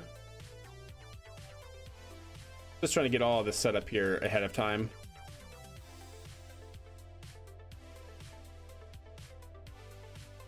All right, that will also be launching here on 02/12/2025. Cool. And that should all be fine. Do you pay attention to the tech tree? Yeah. Yeah. I try to give you all the information you need. Feel free to use the KSP general chat or even the individual contract posts for questions and answers. So at your disposal.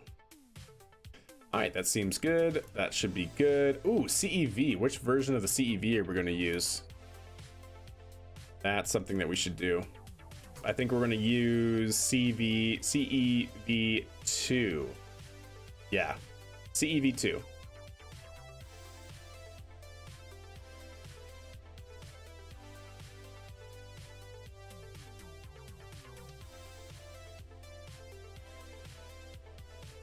Okay.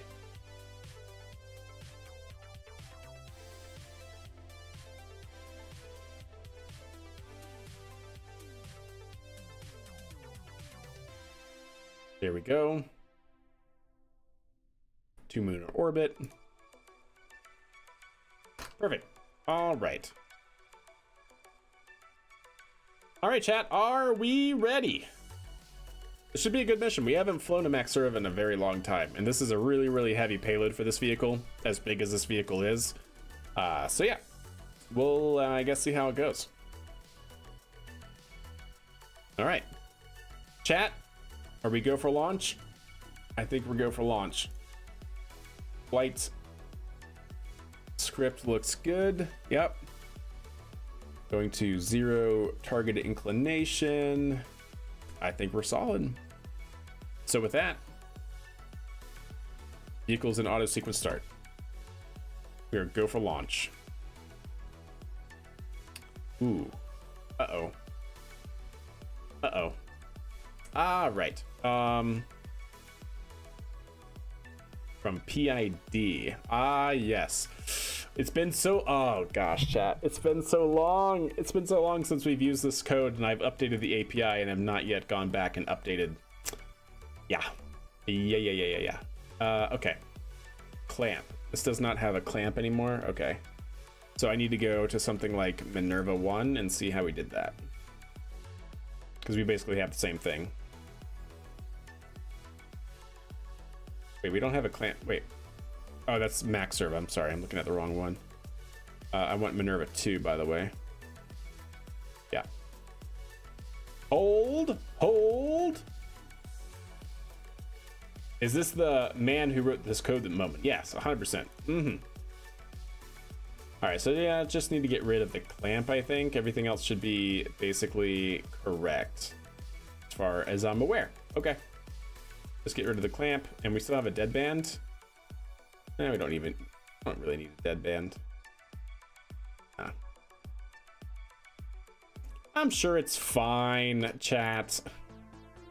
All right, so we have set point, PID, min output, max output. No, that is totally incorrect.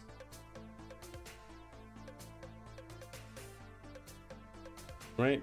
Set point PID min max.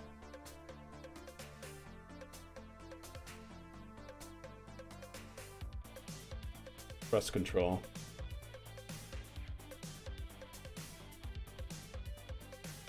PID min max. Oh, okay. That I think works. PID min max. Yeah, okay. Sorry, I'm silly. I'm just being silly, chat.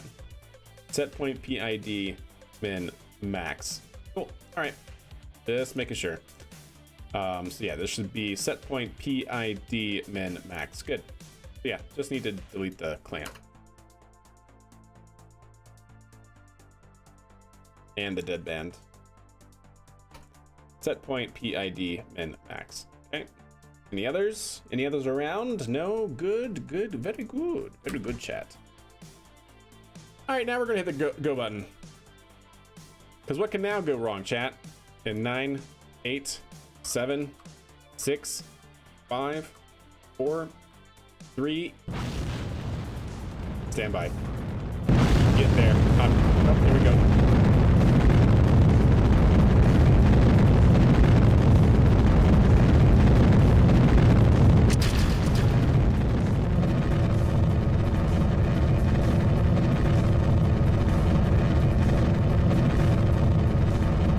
There we go. Vehicle rotating, lining itself on the proper flight azimuth. Roll program is looking good. Vehicle's pitching over. So many parts, I know. Yes, the pad is still standing. Vehicle's pitching downrange. We are looking good. Max Q throttle bucket. There we go. We're throttled down for max Q. Oh, look, you can see the other landing zone. We're building this complex and we need to build it out more in the future.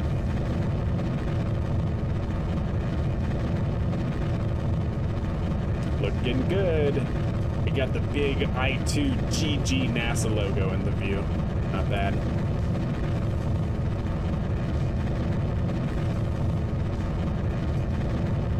All right.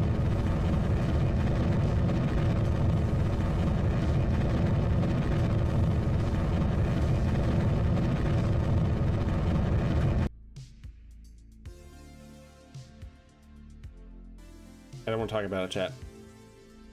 I was like thinking, wow, that really went fast for something that had such a heavy payload. I don't want to talk about it.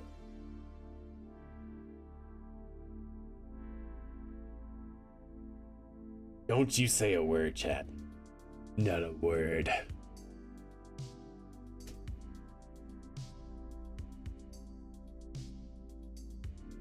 Not a word, Chad. Not a. Don't you say.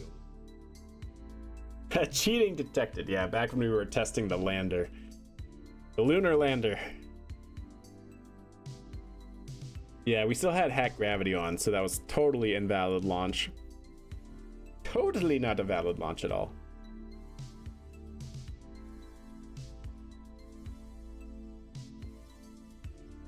What's up, Perigi? How are you doing? Alrighty then.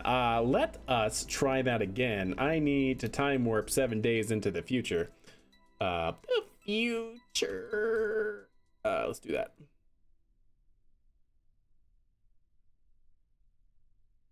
So we were doing it on day 39. Let's go ahead and do it on 39. At what time? 4:40.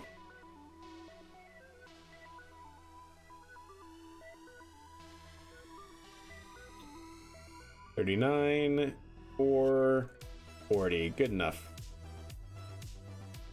Cool. Update time. 56, 46, we'll call it 46:30. All right, there we go, chat. What could possibly go wrong? No, it definitely just has a TWR of 3. Yeah, let's not have that happen, chat. Okay, let's get to the correct camera angle this time. Ooh, yes, that works. And we are hitting the go button, chat. T minus 10, 9, 8, 7, 6, 5, 4, 3, 2, 1. Lag sequence start.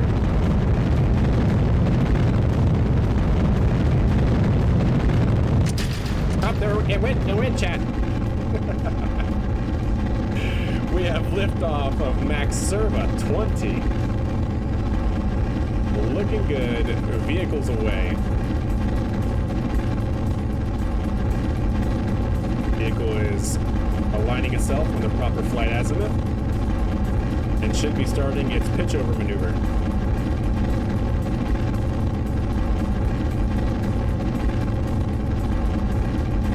That's a little loud.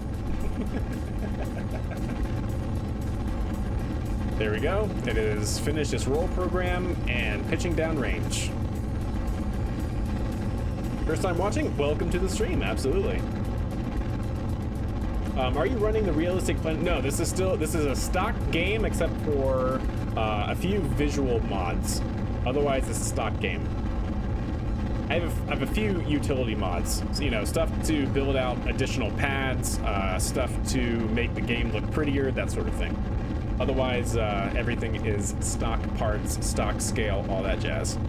All right, we are in the max queue, entering the automated throttle bucket. Should be now throttling down, trying to maintain 14,000 pascals. So here you can see one of the mods I'm using allows me to build out additional pads and stuff. So I want to do that so we can start landing more rockets and building more rockets out over here. Yeah, that sort of thing. Turning the rocket instead of the pad? What is this magic? I know, what a concept. All right, looking good. Yeah, see that fuel level is what I'm expecting right now. That seems good. I think we're accurate.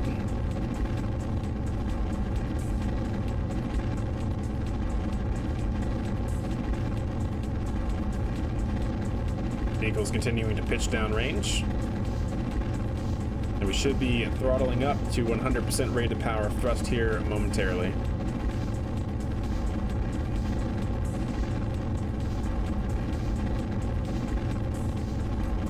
Yeah, what I want to do is actually take this road that we have here and build it into KSC proper.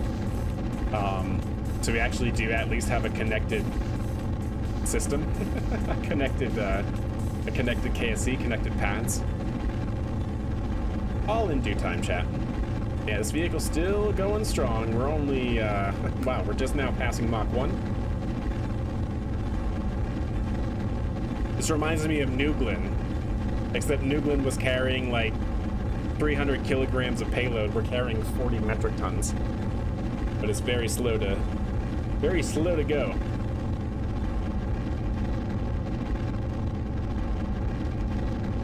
Looking good though. 15, 16 kilometers altitude.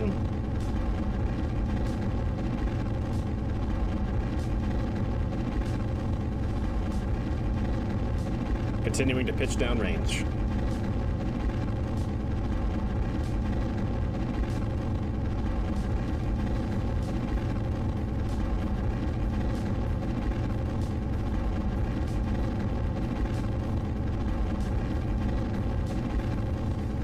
There you can see the payload inside the inner stage.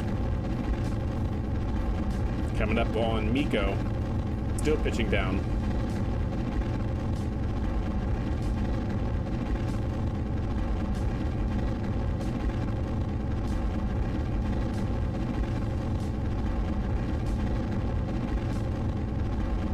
Stabilizing pitch.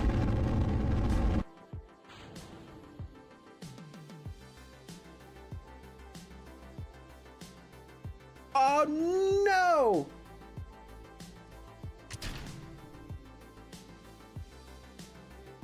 My avionics shut down unexpectedly.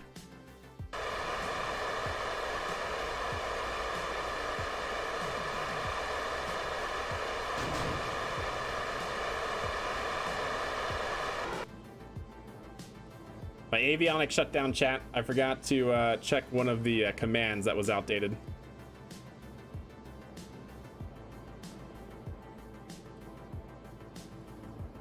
It's okay. We'll fix it for the future. Nah, nothing critical. Just the Python stopped running. It panicked, chat. It panicked. So this is manual control, but everything's fine so far. But yeah, everything up through Miko was automated. Ah, gosh dang it, chat. I should have looked more closely at the code, chat. All right, let's go ahead and do fairing set. Ooh, that is a clean fairing set, if I do say so. Yes. Oh, you gotta love the camera views. Yep, the Kerbals panicked indeed. Kerbals panicked indeed. Not the same as a kernel panic. That is accurate, yeah. All right, let's go ahead and start cleaning this up. So what do we got for inclination? Inclination could be a little bit better. Ideally 0. Which way do we need to go? Do I need to go this way? Oh, that is the wrong way, actually. Okay, go the other way, go the other way, go the other way.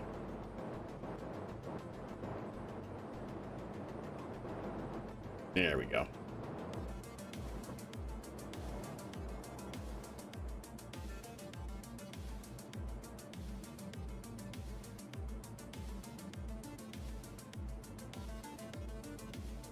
Just do a minor inclination change while we're at it. Try to start pointing down as well. There we go.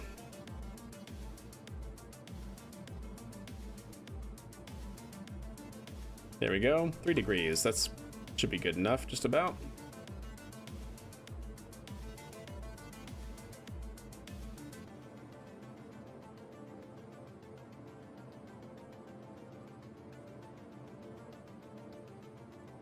Was I seeing that correctly? I guess, was that an optical illusion? I swear I just saw like less liquid fuel. Anyways, looks like the launches are usually I usually watch on YouTube. I know, right? Yeah, YouTube can get pretty crazy with mods for sure. How you doing, by the way, Charties? Hope you're doing well. All right, let's get back online here. Yeah. I don't want to go too high. I want to try and use as much of my second stage to actually get us into orbit. Ideally all the way into orbit. So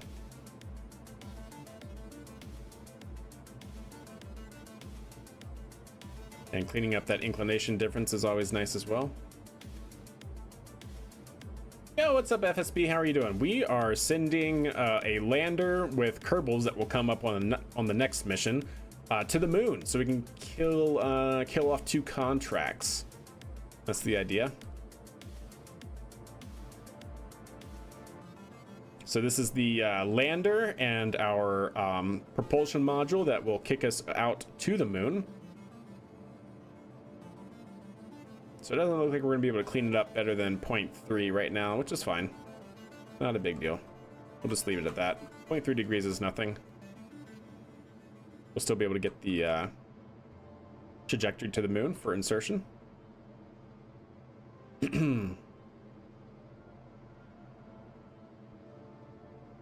Cool, there we go. All that's locked out. Yep, we're looking good.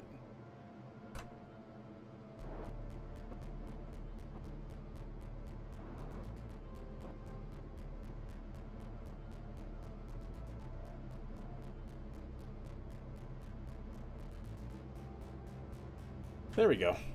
We'll just keep it at that, chat. I don't know why the SAS can't, like, handle that small offset in mass, but whatever.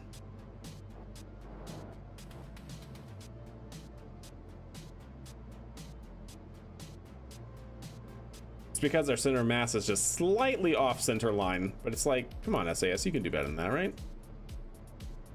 All right, we're about to achieve orbit. So I'm probably going to stop at 110. And we'll have, yeah, we'll have minimum viable orbit. Nice, there we go, 186, I like it. So, what that pretty much means for us, chat, is we could basically leave this here. I'm probably going to use the second stage to get into a circular 110. And then what do I want to do? Actually, wait, how do I do this? Stand by, chat. Do I send this off to the moon, actually? I think I might send this off to the moon first. Yeah, we don't do Earth orbit rendezvous. Sorry, it's been a minute. It's been a minute, chat, since we've done this. Yeah, I think we rendezvous with this in lunar orbit. So we can actually just go ahead and send this to the moon. Yeah, that's what we can do. Because I was thinking for a second, but to do the lunar insertion, but no, that's not what this is for.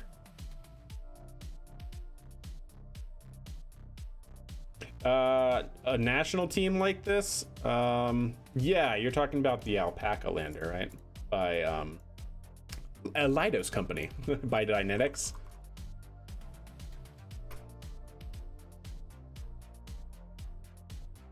Yep. This little guy.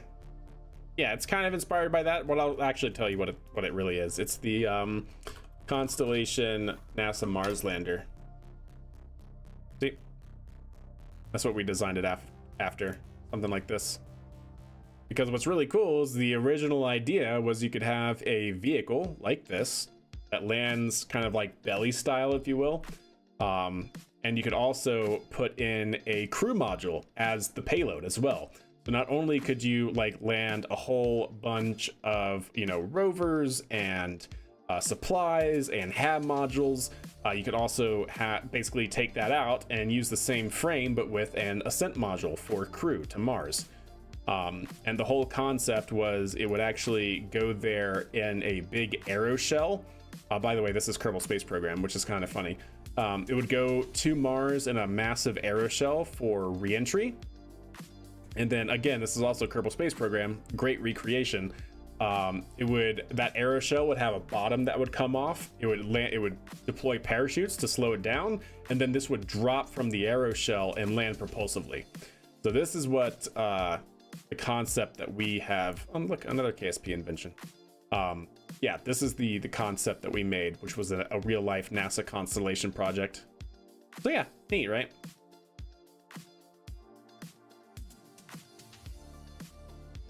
When is NASA going to launch that? Yeah, never.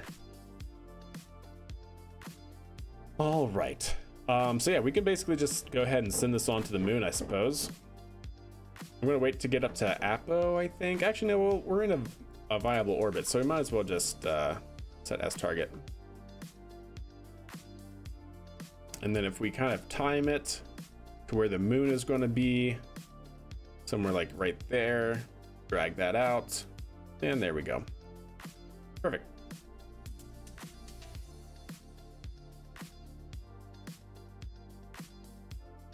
Yep, and I want to go into a retrograde orbit because our Kerbals are going to go into its own retrograde orbit for a free return trajectory. No, we don't want to do that. Okay. And of course, it's going to be 852, and we can't do 852, can we, chat? But no matter. Yeah, it's always kind of tricky with this vehicle because it has so low thrust to weight ratio, and then we actually have to use the upper stage and the kick stage and then its main engines to get it out to the moon. So we have to burn the rest of this 186 or whatever, and then we have to burn this off, and then we have to use the main engines. Anyways, it works. It's fine.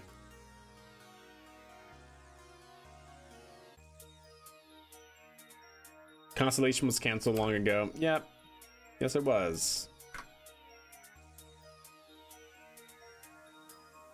Posture check. Ooh, what is this contract for? We are contract for new surface outpost on the moon. Already have everything there to land. And then we gotta plant a flag on the moon. So we gotta send Kerbals out there to plant a flag on the moon. So we have another one of those. All right. Seems good. Seems good. All right, Graham, have a good one. Lurk away. Lurk away. So yeah, I'm actually probably going to want to burn pretty early here. Like really early. Because we're going to have to go through so many different things. Yeah, so 7 minutes. That'll give us a minute and a half of that. Probably not even enough to do it this way, but like I said, we'll get there. We'll make it happen. It's just slow going with this vehicle. All right.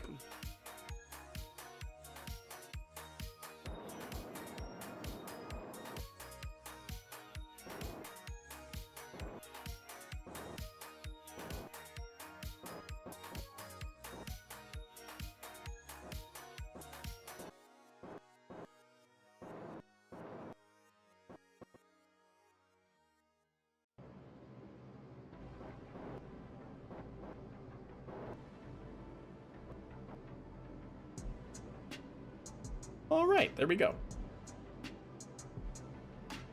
So yeah, like I said, we'll start with the upper stage here, and I'm going to leave myself just a little bit of fuel, so hopefully that way it can deorbit. We'll leave it like that. There we go. Let's go ahead and decouple. Don't care about that for the moment. And we'll go ahead and probably turn on one of these, as well as one of these.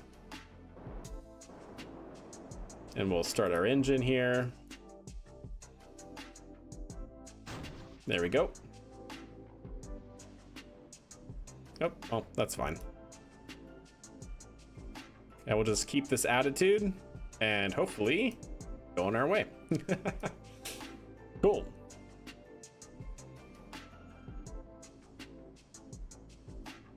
A public lurk, as in like you're telling people that you're going to stay in the stream, but you will be unavailable. You'll be away from keyboard. That's what lurk means. Public lurk announcement. So if you're not lurking, well then welcome back. All right, there we go. We're about to use all of this stage here.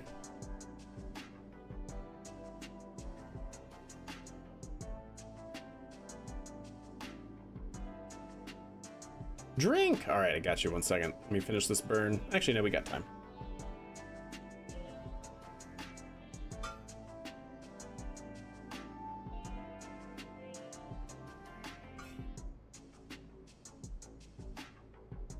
All right, looking good still.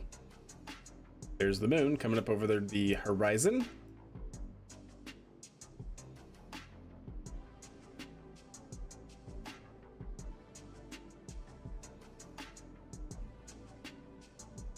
Oh, fair enough, Graham. Fair enough. Yeah, I understand.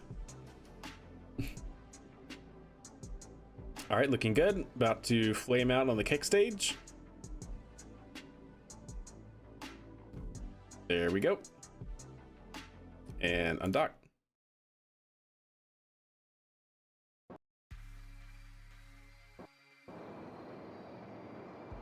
Perfect. Now we should be able to control from here.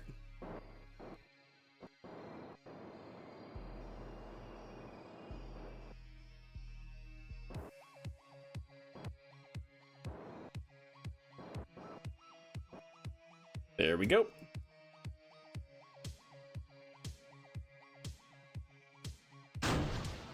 And there we go.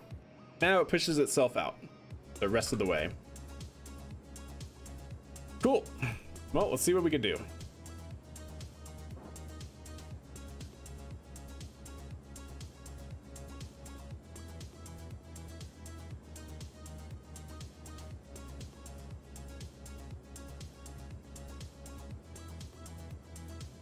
But yeah, we have plenty of Delta V, so not too worried about that.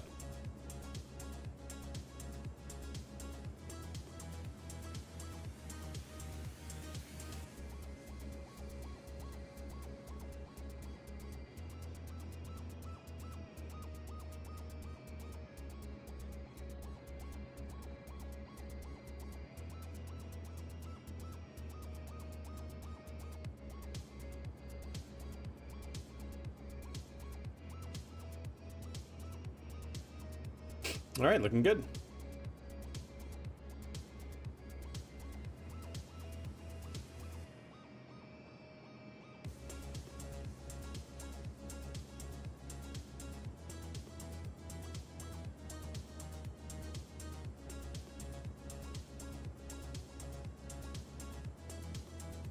And shut down.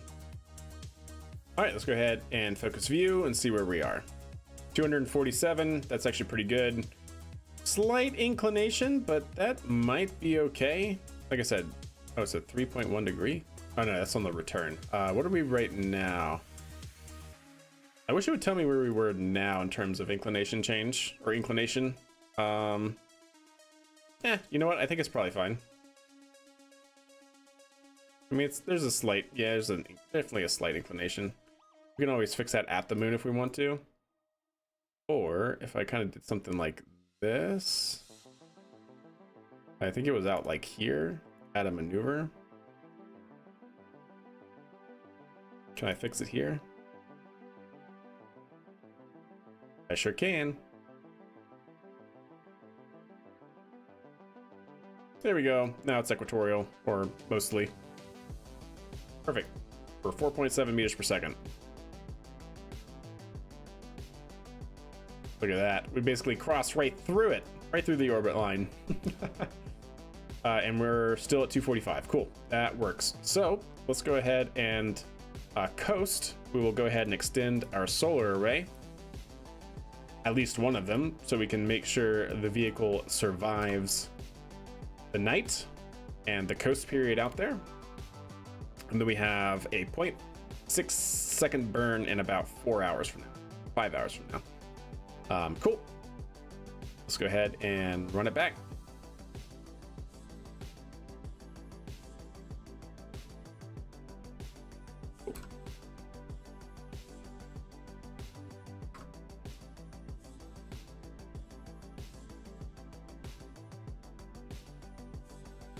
All right, we'll stop right there for a second so I can get corrected on the maneuver node. And where is the moon? Moon should be near-ish. There it is. Cool.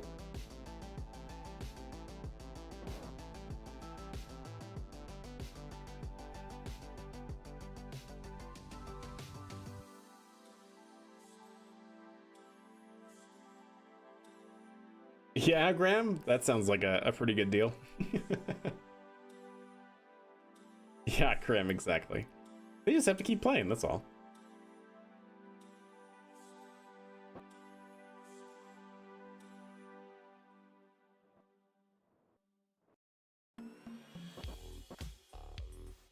And we'll call it right there. Cool.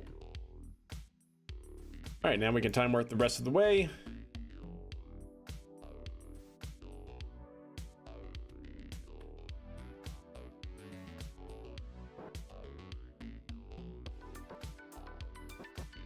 Yeah, fair enough. Yeah, we'll just do a quick blip on the engines, I guess.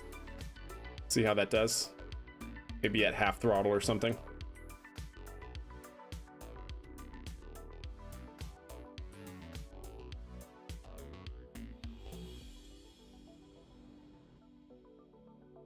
Yep, good enough. That should honestly be good enough. Don't really care about it being perfect.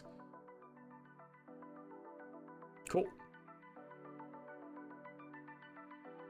Yep, not too bad.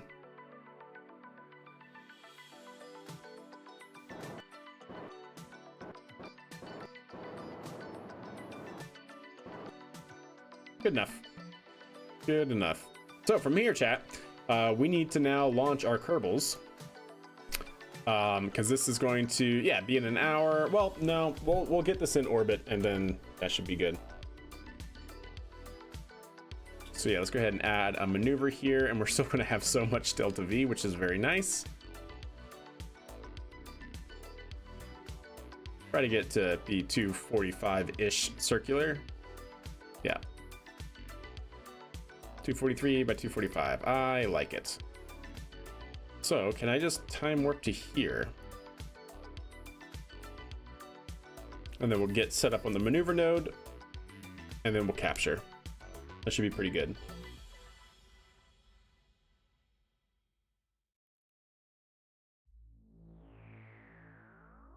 There we go.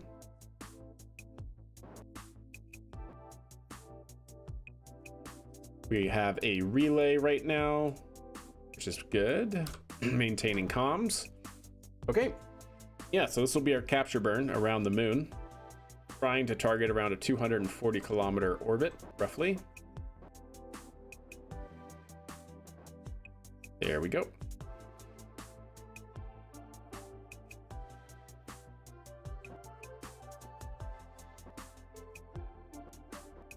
All right, cool. There we go. And now we wait. 28-second burn coming up in 9 minutes. Should be good. Should be easy.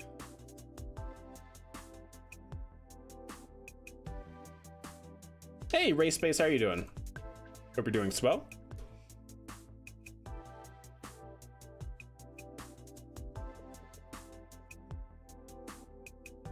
We are looking good.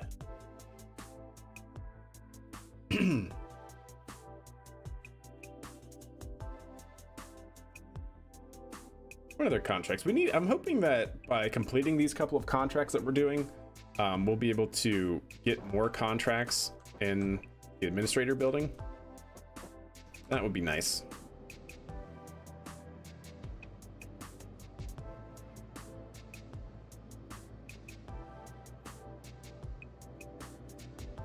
Ah, yeah, Race Base, heck yeah.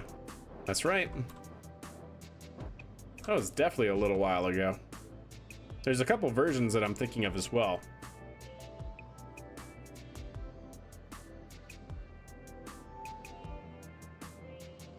Yep, we'll just go ahead and shut down there. I just wanted to capture 265. Yeah, we can clean that up even more. Might as well. 245 by 244. That was actually better than what we targeted. Awesome. So yeah, this is going to now deploy both of its solar panels, and it's basically going to be here until the crew gets here, which will be in like a week. In game time.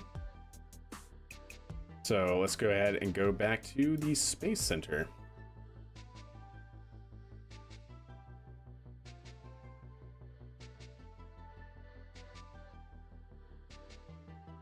Raise Space? No, Ray Space. R-A-Y. Unless you're... Unless we're talking about the same person. Yeah, the little Mark II. Yeah, we've made several versions of that. My most recent one I really like here, which I'll show here in a second. But yeah, I think I know which one you're talking about.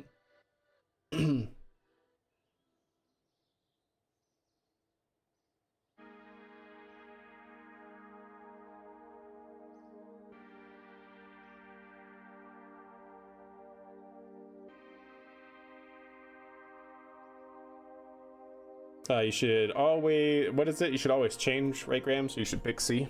I don't remember what the math comes out to be like that, but it's like, yeah, if you have a 3-option choice and then you learn one option is not the correct choice, but then you can now switch, you should switch, right? Because it's technically the higher option of getting it, because you originally picked off of a 1 in 3 chance. And then eliminating that, you now have a 50-50 chance on the other one or something like that. C is the, oh, it's a 67, so it inverse. Yeah, okay, gotcha. Cool. But yeah, I know the logic there, just not the math. Okay, so that's all the launch pad stuff. Good. So what do we want to do? Oh yeah, I was going to show off the tiny little shuttle that we are working with now, Race Space. Yeah, Diff Hallengar. Yeah, gotcha. First Ghost Live was my old handle. Yeah, gotcha. Yeah, there's somebody in YouTube chat who was like saying, "Oh, Raise Space is here, but it's R-A-I-Z." I was like, "No, it's Race Space."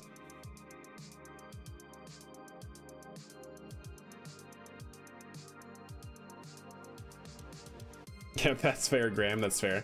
But yeah, the little Babby shuttle that we use now, I certainly really like. Let's see if where we can find that. It's the Minerva little Babby shuttle. There it is.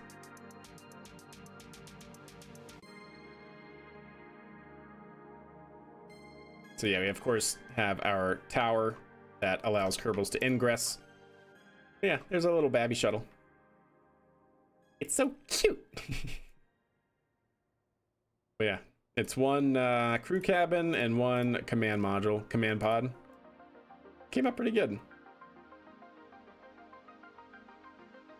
Yeah. And then of course, like I said, we have our tower that rolls into position to allow Kerbals to ingress into the shuttle.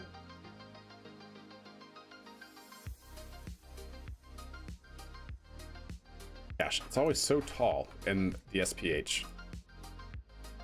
Yeah. Wait, do I not have... I guess I don't, because these are not actually motorized. Yeah. But you just... Boop, boop, boop. It moves into position. And now they can ingress into the shuttle cockpit.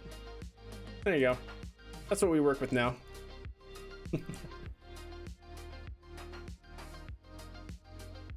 Do you have any ideas for the future of the crew program? Any ideas? I mean, yeah, obviously. Like, I really want to start getting into space stations, because I want to use space stations as a way to cycle Kerbals throughout the solar system. Using our CEV, I obviously do want to build larger landers. I would love to get Starship online and build like a stock version of Starship. Yeah, I definitely have. I have concepts of a plan, Kappa.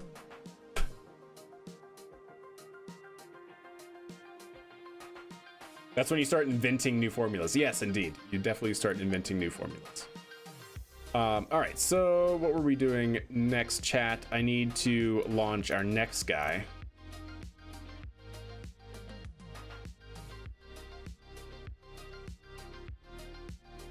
Yeah, Graham, I wouldn't be opposed to that, actually. Reusing the capsules. So yeah, let's get our next vehicle out, which is gonna be our CEV. There we go. I'd like to help with Starship. I'm there. Sounds good. Yeah, I've seen some of the stuff you've posted, I think, right? Yeah, you posted in Discord. That's you. That's you in Discord. I've seen your Starship. Are you gonna do a crewed Starship? Yeah. Yeah, I think so. Eventually. Yeah, I think so. All right, chat. So we gotta figure out our next expedition here. So far that's still in the works. By the way, this was 2020 or 21, by the way. MX 21, yeah. Thought so. All right. We go back up that way. Yeah, this one. Go ahead and control copy, bring that down to here. This is now going to be 7. It might not actually be launched tonight, chat. Getting pretty tired, but we'll see. I'll leave that open for a second. SCV configuration is going to be SCV2. And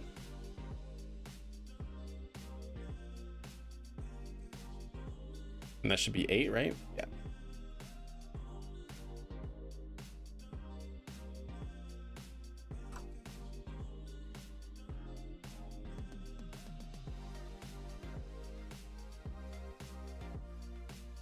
That seems good.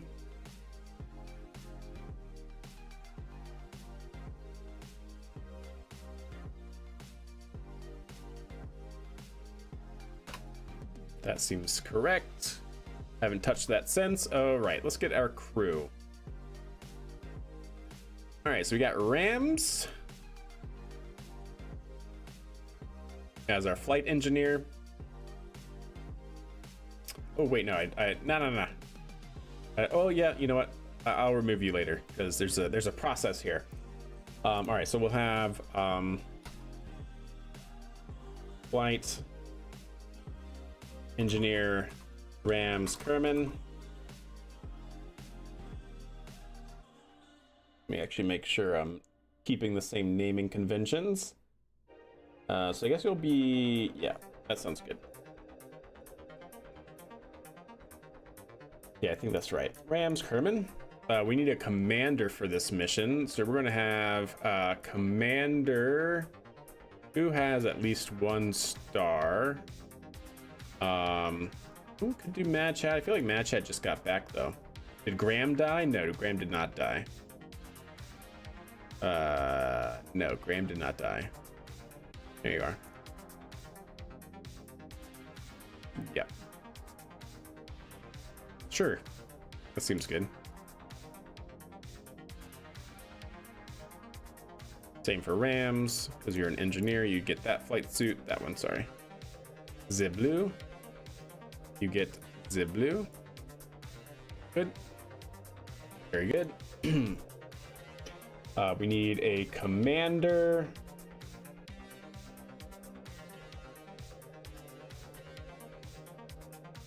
We'll give RJ the commander seat.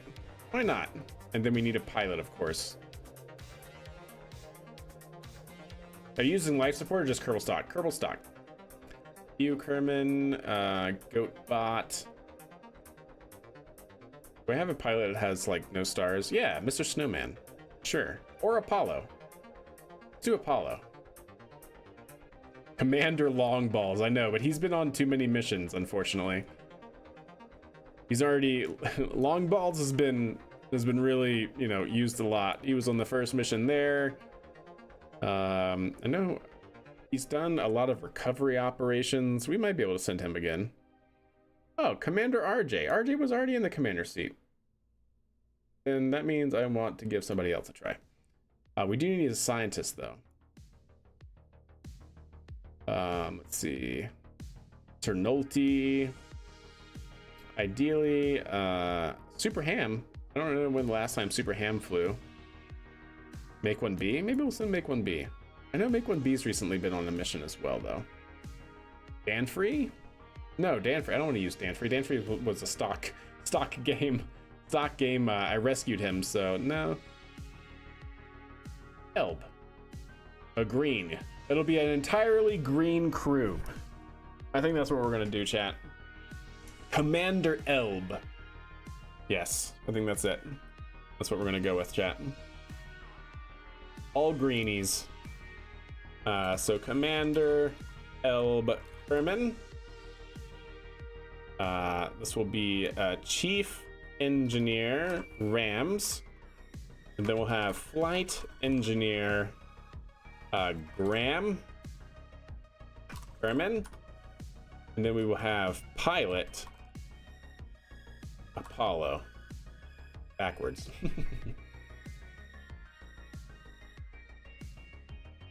Okay, there we go. Perfect. Yeah, I got you, Graham. No worries. The Noob Squad. Heck yeah. That's yes. Put them in the noob tube, chat. The noob tube. The noob tube. Put them in the noob tube. All right. So with that, give them here. Yeah. Wait, have I always been doing it like that? No, I haven't. Okay, cool. I kind of like that better, though. I'm not going to lie. Putting them like this. I always just forget that I can do that. Commander and Mission Specialist. Then we have Chief Engineer. Then we have Flight Engineer. And then we have Pilot.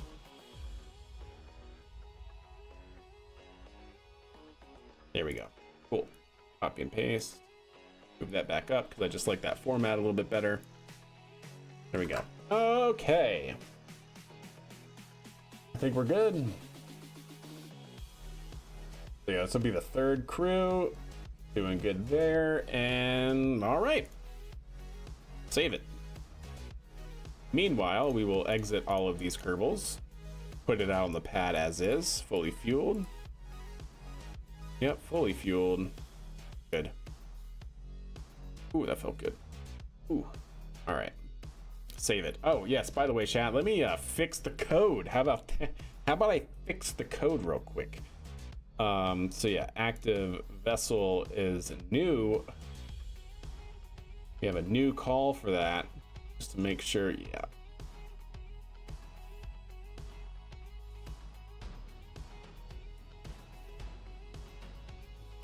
I don't think we actually even need telemetry, so for the second.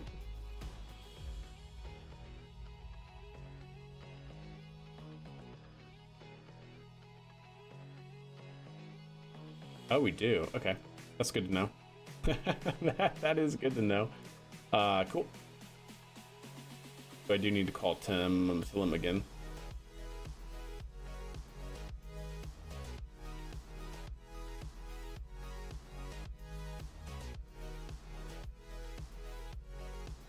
Okay.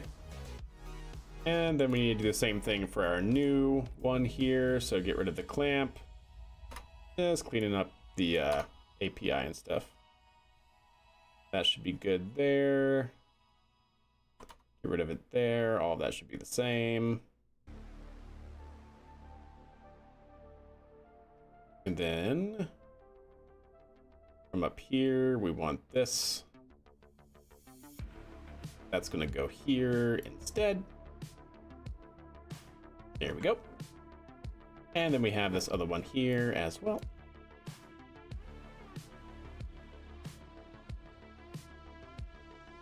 And there we go. Perfect. I think that's it. I think that's good now. I don't know, chat. I'm just guessing here. Clean that up, we don't need. Clean that up, we don't need. What can go wrong, chat? Nothing. I think that's 0. Alrighty then. Should be good. That's our Python code. Fixed, hopefully. So yeah, we're gonna put this out on the pad as is. So let's launch.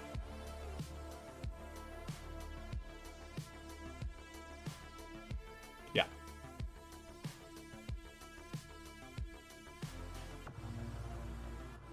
Check our staging real quick.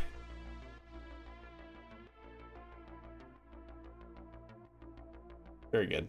That should be fine. Okay, I'm good. Save it. Launch it. No Kerbals on board.